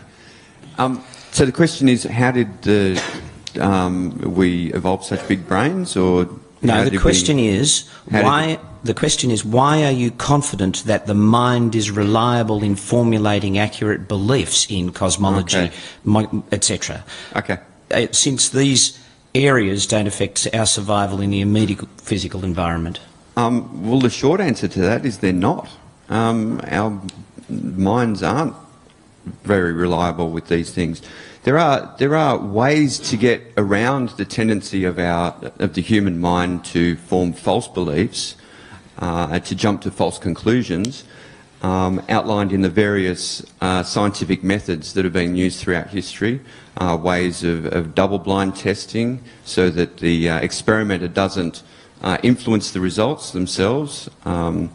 So there's ways of thinking about things which we've discovered that allows us to think more rationally and objectively, and that is what has allowed us to do that, I would argue, rather than what I would pose as a counter question is why our brains are so irrational if they were designed.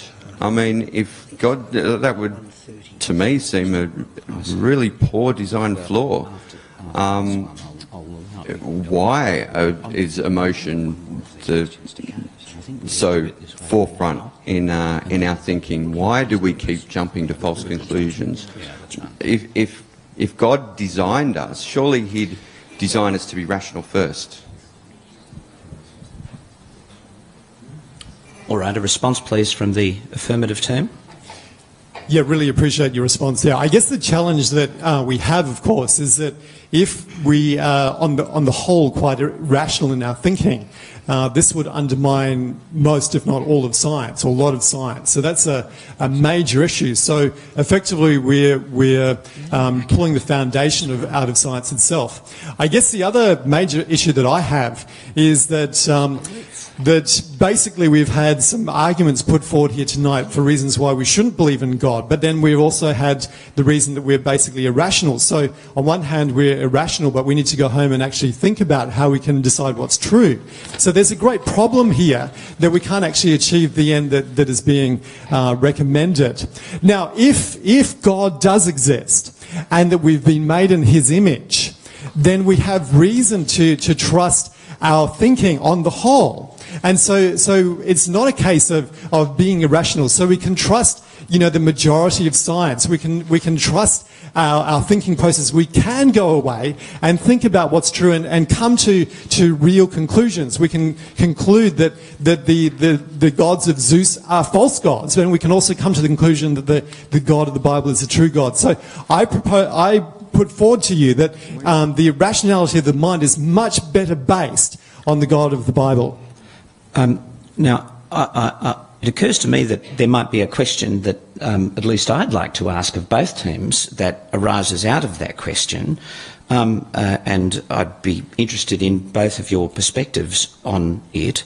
Would it even be accurate to describe a scientific theory in cosmology or theoretical particle physics or something of the sort like that as a belief. Now, I wonder if people have thoughts about that. Well, I'm happy to say something. It's quite fascinating that our mind actually seems capable of discerning the laws of physics and chemistry, and that's really a remarkable thing. And Paul Davies has commented along those lines. So whether or not it's a theory or a belief, I guess, depends on your presupposition. But if you assume that the mind is rational, and depending on the evidence, then we develop a theory. And often for scientists, they can believe certain things because it's their pet theory, but it doesn't mean that it has necessarily been established in that case. And there's a lot of areas like that, you know. Stephen Hawking and so forth have put forward a lot of these sort of theories. And the affirmative team? I actually wanted to quote Richard Feynman: if you understand quantum mechanics, you don't understand quantum mechanics. You need a lot of minds, and you too should probably know this, being that you work in science, to collaborate, to come to any real conclusion. You can't just do it on your own. Newton did it on his own, but he was probably a special case. And even then, he didn't always do it well on his own. He did sort of go down the route of alchemy and other things, which we now know is patently false. There are other issues with, I guess, the statement that we are infallible beings. We are, and you will admit that. Yeah, sure. Yeah, and we are. So that means we are irrational, because infallibility implies irrationality. All right, thank you for that. Could I ask the next question directed to the affirmative team? How do you know that God doesn't live on Kolob, as the Mormons believe? Yeah, well, this is an interesting epistemological question, and that's the whole issue. How do we know? And so with regard to issues regarding God, in my view, the only way that we can know is by revelation. So we have evidence from the existence of the world and so forth that I've presented, that there's this conclusion that there must have been something else beyond us. But the other side of it is that we have a revelation through the Bible. Now, why can we trust the Bible? In my view, there are two reasons for this. One is that the Bible records some records of God speaking to people that revealed the future, and those prophecies were fulfilled. And from the research that I've done, there's historical evidence that those prophecies were written well before they occurred, and they were fulfilled later. In detail, and indeed encyclopedias and studies have been made on this.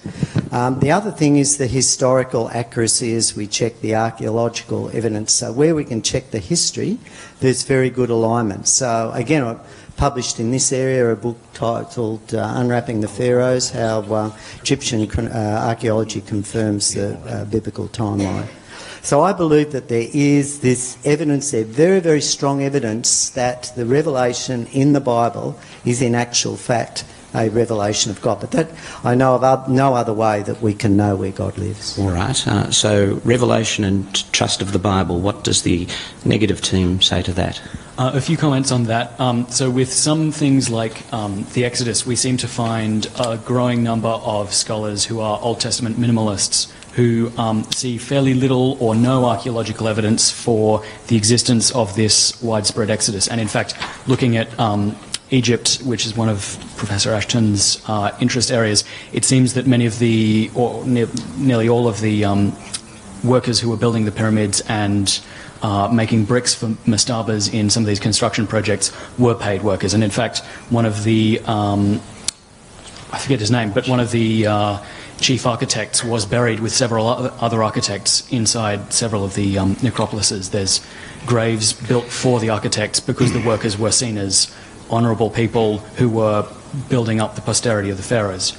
In one part of Ezekiel, in chapter 26, we see a prophecy of the Could you destruction. hold the microphone closer to your face, please? In chapter 26 of Ezekiel, we see a prophecy of the destruction of Tyre. It says that the entire rock will be wiped clean, the debris will be smashed off it, and nets will be cast over the entire area where the port used to be. Now, if you look up the city of Tyre in a Google image search, you'll see beautiful beaches, a lovely port, a great little Lebanese city. And so it seems like some of this prophecy isn't actually necessarily trustworthy.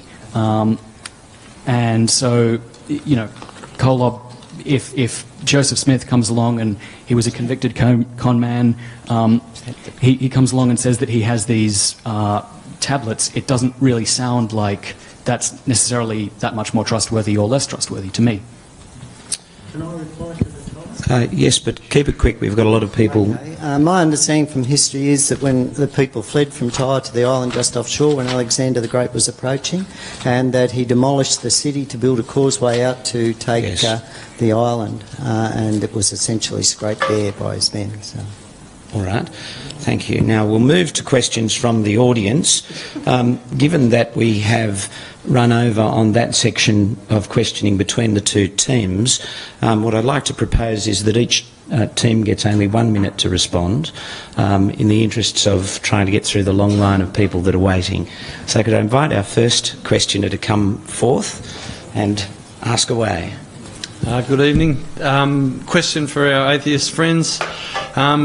You mentioned about the Bible says that faith is the substance of things hoped for, the evidence of things not seen. If I say my car is white, I'm giving a description of my car, not a definition of my car. My car is a travelling machine, I suppose, a transportation device. It seems to me when the Bible says the faith is substance of things hoped for, the evidence of things not seen, it's giving a description of faith, not a definition of faith. Could you possibly have misunderstood what the Bible is saying here? Please comment. Sure. Obviously, that's not the only thing that faith is in the Bible. It also says that if you have faith as mustard seed, you can say to a mountain, chuck yourself in the ocean, and it will. I don't see many mountains chucking themselves in the ocean, so did Christians just not test this out? Or, there are different definitions of faith. There's different sorts of faith. What I'm talking about is the faith that we get to when you shoot down every argument a Christian has, and at the end of it they turn around and say, oh, it's just faith. I just know because of faith, and you can't touch that. That's the faith I was talking about, the evidence of things not seen. The affirmative team. Again, 1 minute. I think we all exercise faith in a wide variety of ways in every aspect of our lives. Even to trivial things like you sit down on a chair and you expect it to hold you because your experience has shown that thousands of times you've done this and it supports you. So we do actually live by faith all the time in all kinds of small ways. So the question really is, does the evidence support what we have placed our faith in? And my contention as a Christian is that the evidence indeed does support where I have put my faith. It always takes faith. You guys are exercising faith tonight in saying there's no God. I'm exercising faith in saying there is. But I think my position is stronger because the evidence that I see in the world around me supports the historicity of the biblical record and supports what I believe and what I read, which is revealed to me through the Bible. Thanks.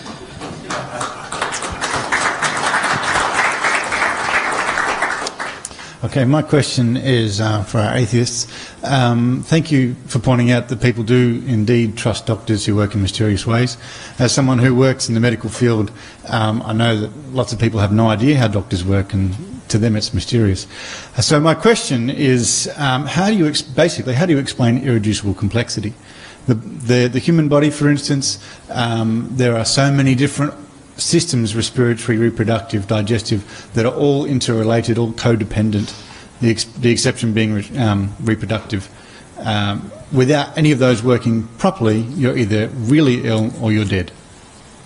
So how do you explain that?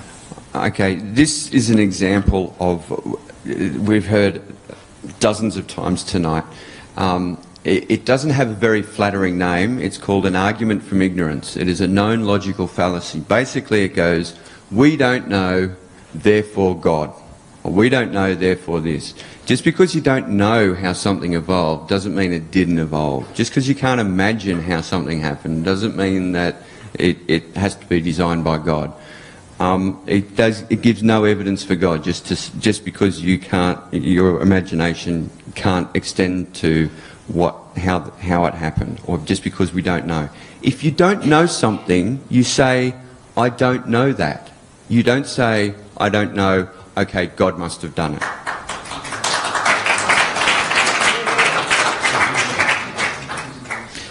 The affirmative team. That has a colloquial name called God of the Gaps, kind of a belief. But in fact it isn't that at all, and as both myself and John have illustrated in our presentations, we believe what we believe because of the evidence, not in spite of the evidence. So it's not a question of what we don't know, we believe these things because we do know them. So the question was about irreducible complexity, and fundamentally it says that in almost any area of a living organism there are relationships which must all be in place simultaneously, initially, for that to have any effect or to be of benefit, or for the organism in fact to even live. And that mitigates powerfully against naturalistic explanations of origins, which can only happen through random processes, and there is no known evidence that shows all of those things could happen all at once. The probabilities are staggeringly against that. Our next questioner. My question is for the affirmative team. The Abrahamic God is frequently described as being omnipotent, omniscient, all-loving, eternal, ineffable, and unchanging and unknowable. If the Abrahamic God is unknowable, how do we know that it's created the universe, that it is omnipotent, omniscient? How do we know anything at all about this Abrahamic God if it is in fact unknowable? And if we do know these other things about it, then it in fact is knowable. It's a good question. I think the thing is, of course, that that's a little bit of a misrepresentation of the Abrahamic God, because the Bible says that God is knowable and that he has revealed himself to us. Now, certainly there might be aspects of God that are beyond our knowledge or beyond our ability to comprehend. That's fine. That's the whole definition of what God is. He's transcendent. But for him to be he is able, as the Bible says, to reveal himself. If he is a person, if he's an agent, he can reveal aspects of his existence to us, and that's what he has done in the Bible through the life of Jesus and the resurrection. So this concept of God being unknowable is actually not a biblical idea.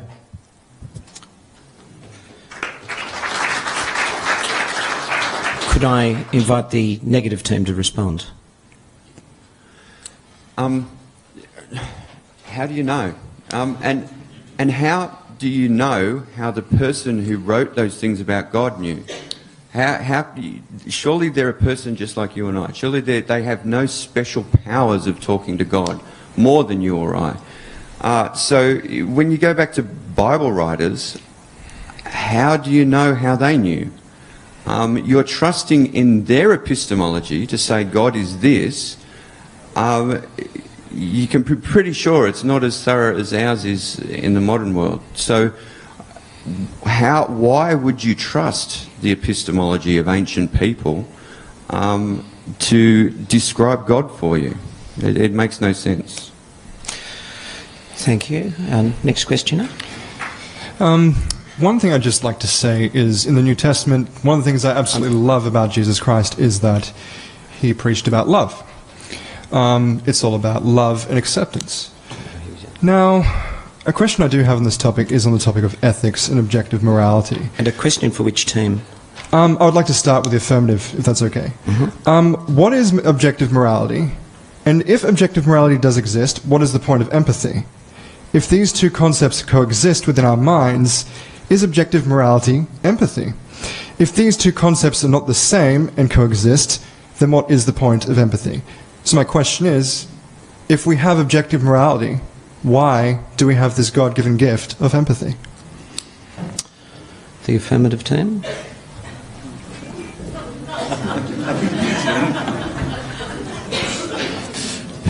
Basically, from the Christian biblical perspective, is that morality is not independent from God.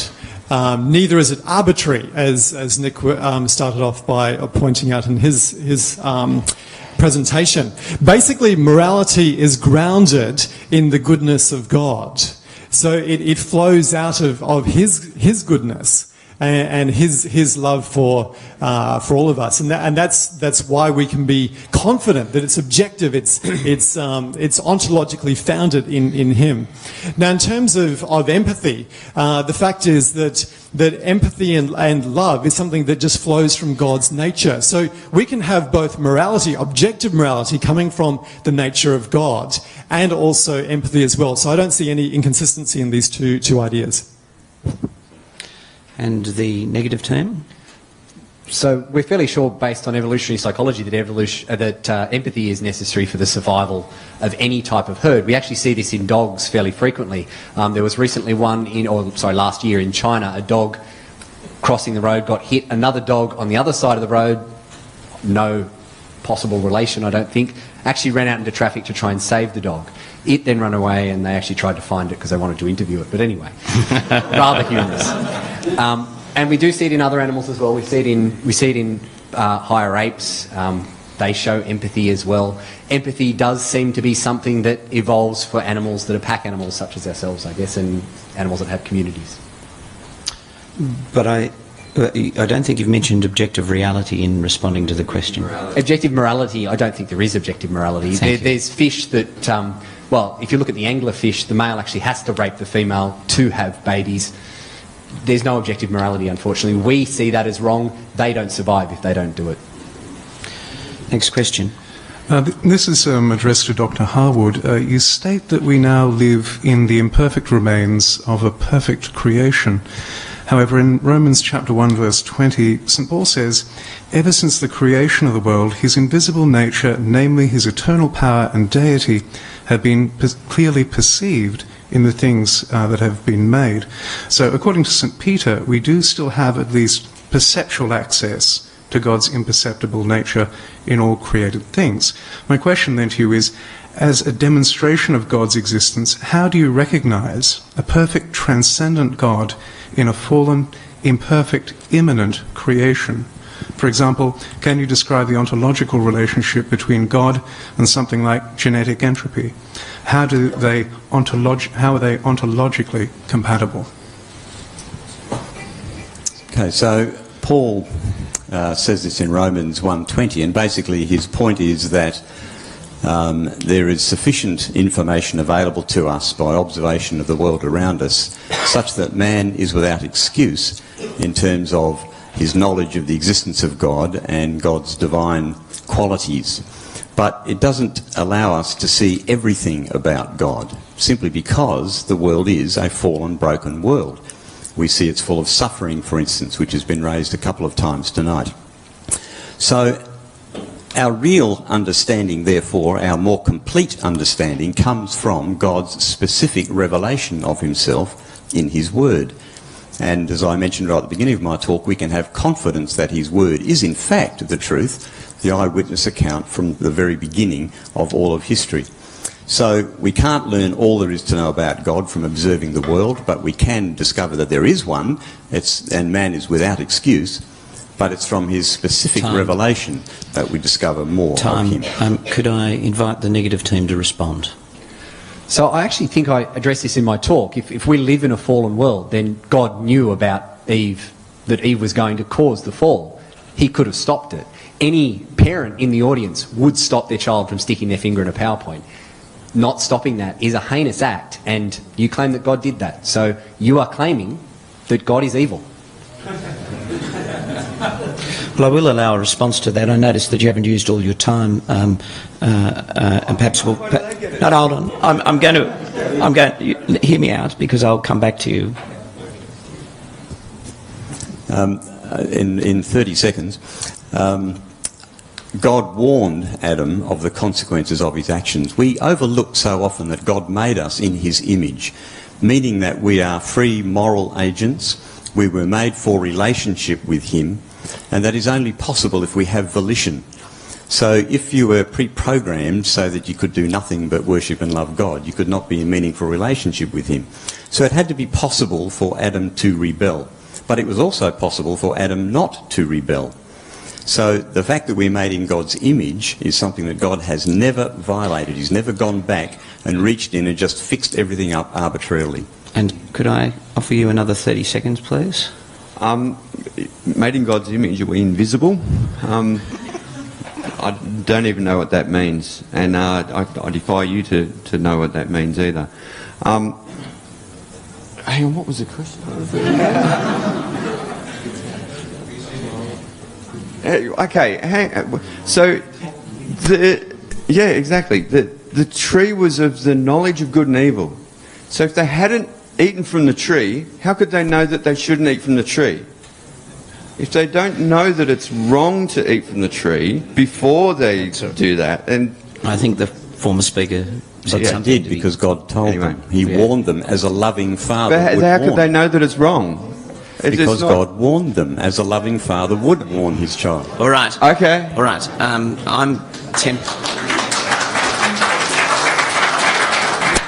I'm deeply tempted to ask about the existence of Adam. There are many Christians who would accept that Adam never existed at all.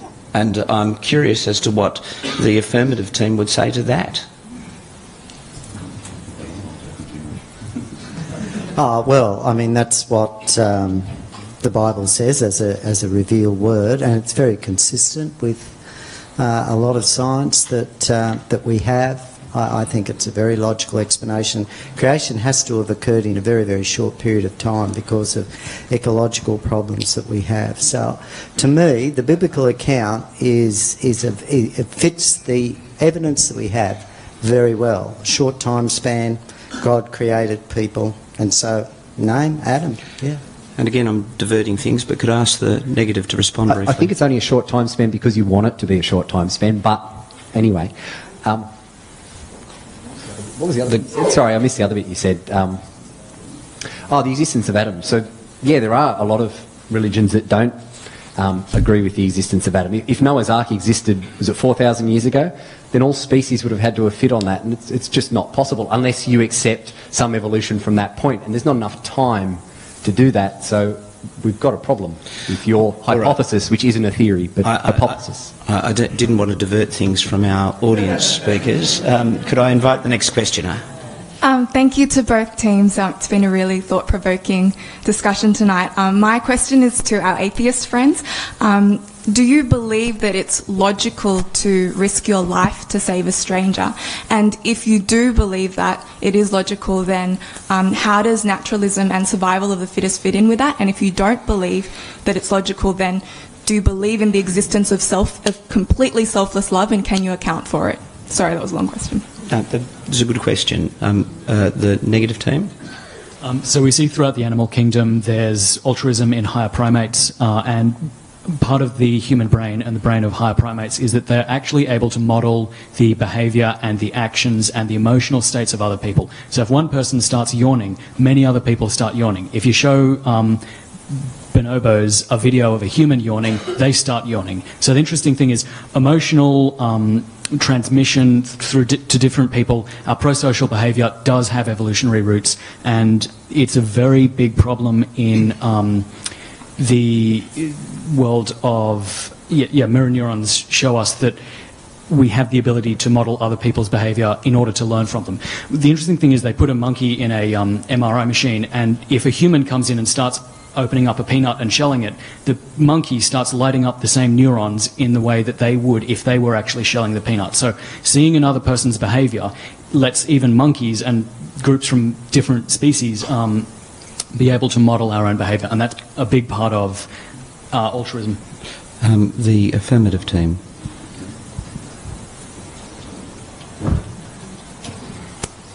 Well, I think that, you know, animals were actually made to be our friends and to bring pleasure to us, the whole world originally, in this sense, in terms of this. So obviously they would have certain characteristics.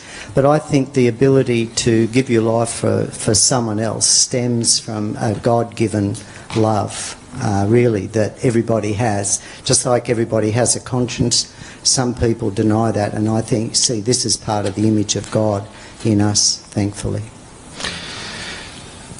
Well, I see that someone wants to ask a question. Keep it very short. I take some umbrage with animals were made for our pleasure. You realise that there are animals that burrow out of people's eyes. There are diseases. There are pathogens. I'm sure there's actually some medical people in the audience who will talk about some animals. Yeah, okay. I said they were made that way, but sin has then had its plan from that way. It's fallen world. So that's my view of the world. How do you know? All right. Could I ask our next questioner? Thank you. 2 brief points for the affirmative team. Secular attestations of Jesus are often used to avoid the circular reasoning of using the Gospels for the existence of Jesus. That's valid to the extent that Sign of the Four is evidence for Sherlock Holmes' existence, but anyway. How do you respond to that? And the issues with the secular attestations are well known, so why do they continue to get raised? The Josephus passage looks to be an interpolation since it breaks up the narrative. The Tacitus passage is too late not to be influenced by preaching, and the Suetonius passage is in the wrong life. If this is going to agree with the 33 date, it should be in the life of Tiberius, and it's in the life of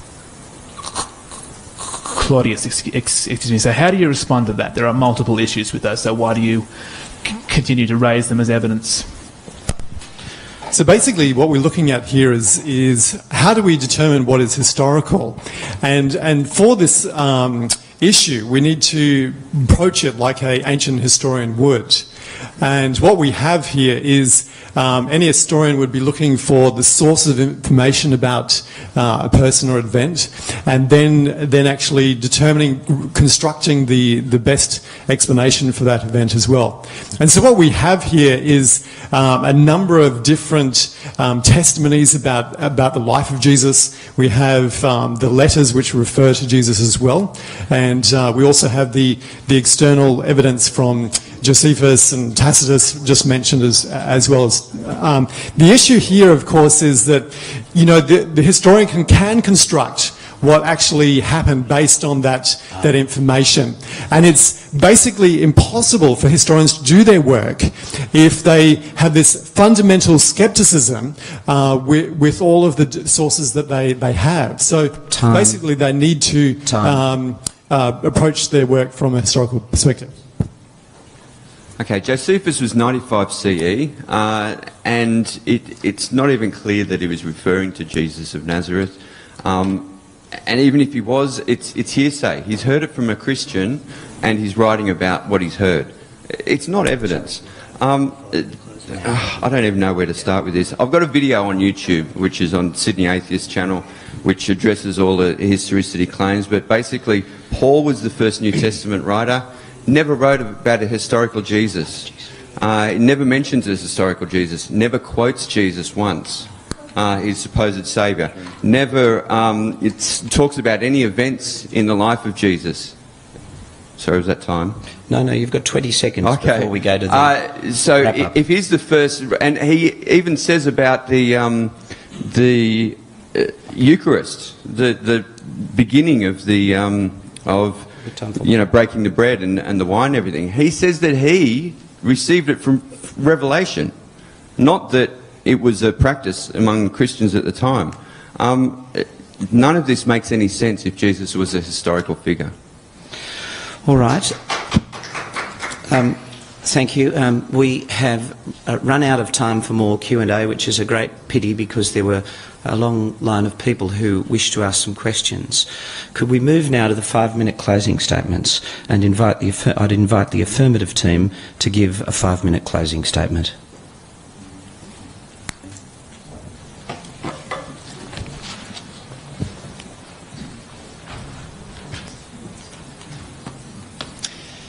In tonight's debate, it is clear the question of whether God exists or not is something of significant interest and importance. Of course, you're here tonight to prove that, or demonstrate that point, I should say. If God does not exist, then life has no ultimate meaning, purpose, or hope. Life will end individually for us all at our own death, and universally at the heat death of the universe. There'll be no ultimate justice for any injustices, crimes, or moral monstrosities that have been committed. Ultimately, everything will end in nothing. However, if God does exist, then we have the wonderful opportunity to build a relationship with the Creator of the universe, and consequently to have a confidence of being resurrected from the dead to experience eternal life with Him. Thus, whether God exists or not is tremendously significant for each one of us personally. Tonight we've been exploring the evidence for whether God actually exists, and the atheist team invited us to follow the evidence where it leads. And our Christian team has presented 5 key reasons for believing in God.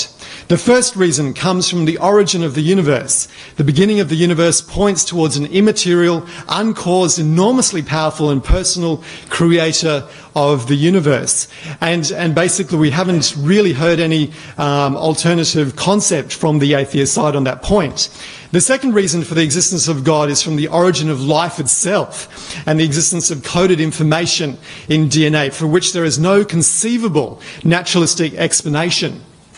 Any argument that assumes a naturalistic explanation is really just an evolution of the gaps argument. Thirdly, we have identified that the human mind, which includes consciousness and rationality, provides evidence for the existence of God as our intelligent creator. If our cognitive faculties were produced by naturalistic evolution, then we have very little reason to trust our own cognitive faculties in areas that bear little to survival, just like metaphysical beliefs. And the atheist team agreed on this point. Hence, naturalistic evolution is self-refuting. Thus, our own rationality provides strong evidence for the existence of God, and it is actually irrational to hold the atheistic position.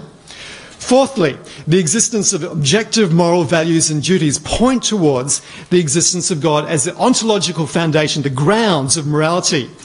And here the atheists agree with us that if God does not exist, then there are no objective moral values and duties. But the fact is that love and compassion and tolerance are genuinely good. And to hold a young girl in a dungeon for 10 years and sexually abuse her is truly evil. To gang rape a woman is truly evil.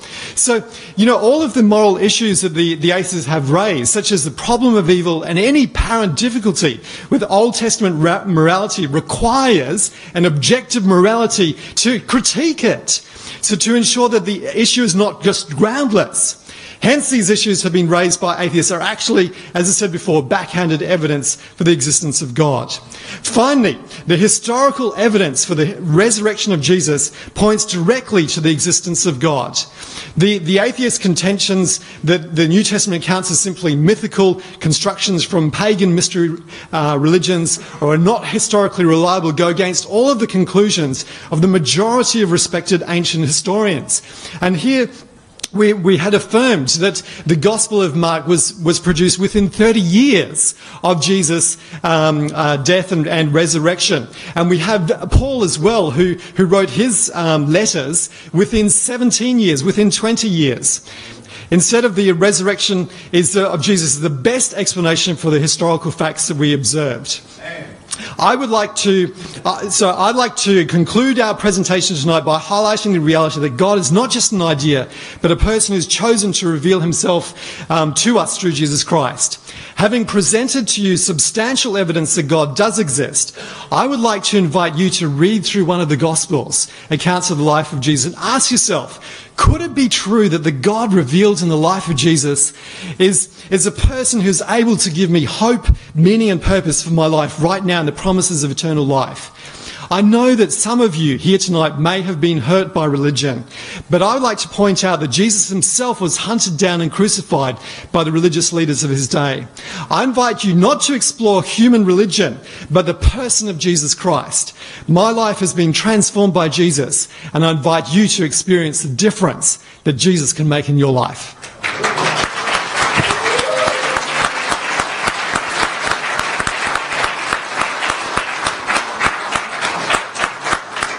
And could I invite the negative team to present their concluding remarks?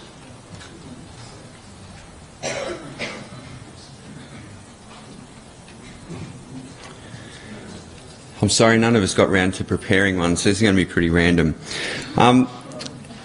Now, we haven't heard a single shred of evidence. We've heard supposedly 5 reasons, but they haven't given us any evidence. Until there's evidence, surely there's no reason to accept the existence of something.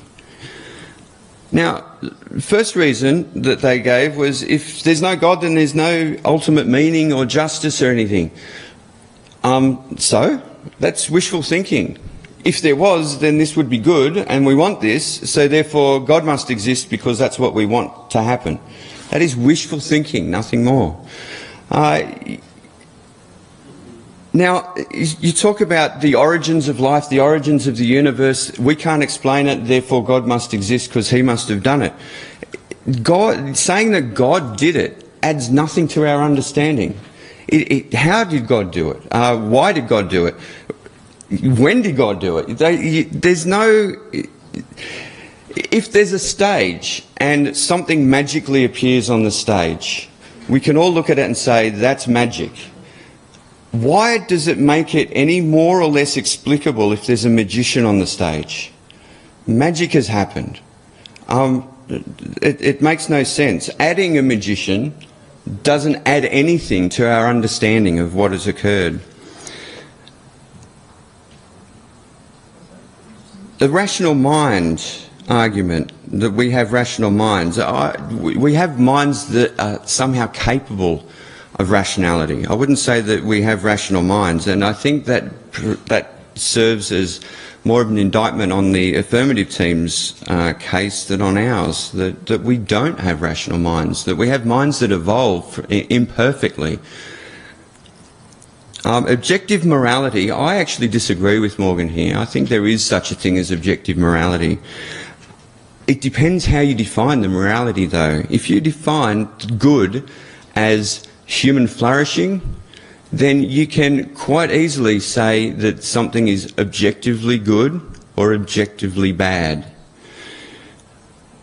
And you don't need any concept of God in order to do that. You can use science to do that.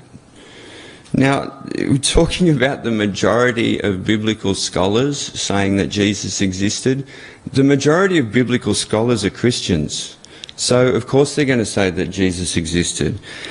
Now, in terms of historians, ancient historians take the view that if something is written about someone in ancient history, then it is more logical to just assume that person existed, because thousands of people existed in ancient times that we have nothing written about. That is the strength of the case for the existence of Jesus in ancient times. That's pretty much it. The Bible actually has more evidence against the existence of Jesus once we understand when each book was written and who it was written by. It shows that the only way to make sense of the Bible and how it was written is to say that Jesus didn't exist. That the idea of a historical Jesus was invented by Mark, the first gospel writer. And we know from studying the Bible that Matthew copied from Mark, and so did Luke, and John was so far after that you know, he had no access to eyewitnesses or anything anyway. That's about it, isn't it? Have we got any other? No. Thank you.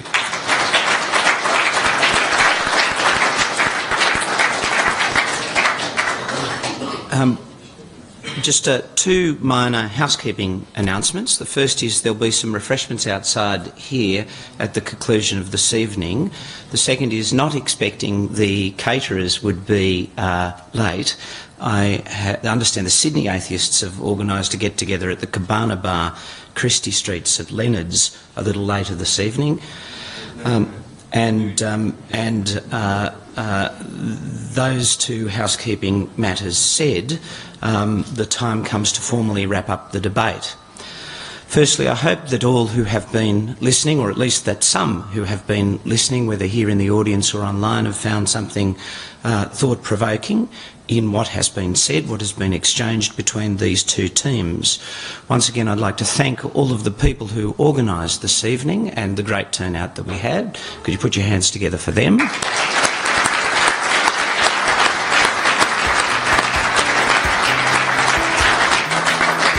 And could you also put your hands together to our debaters?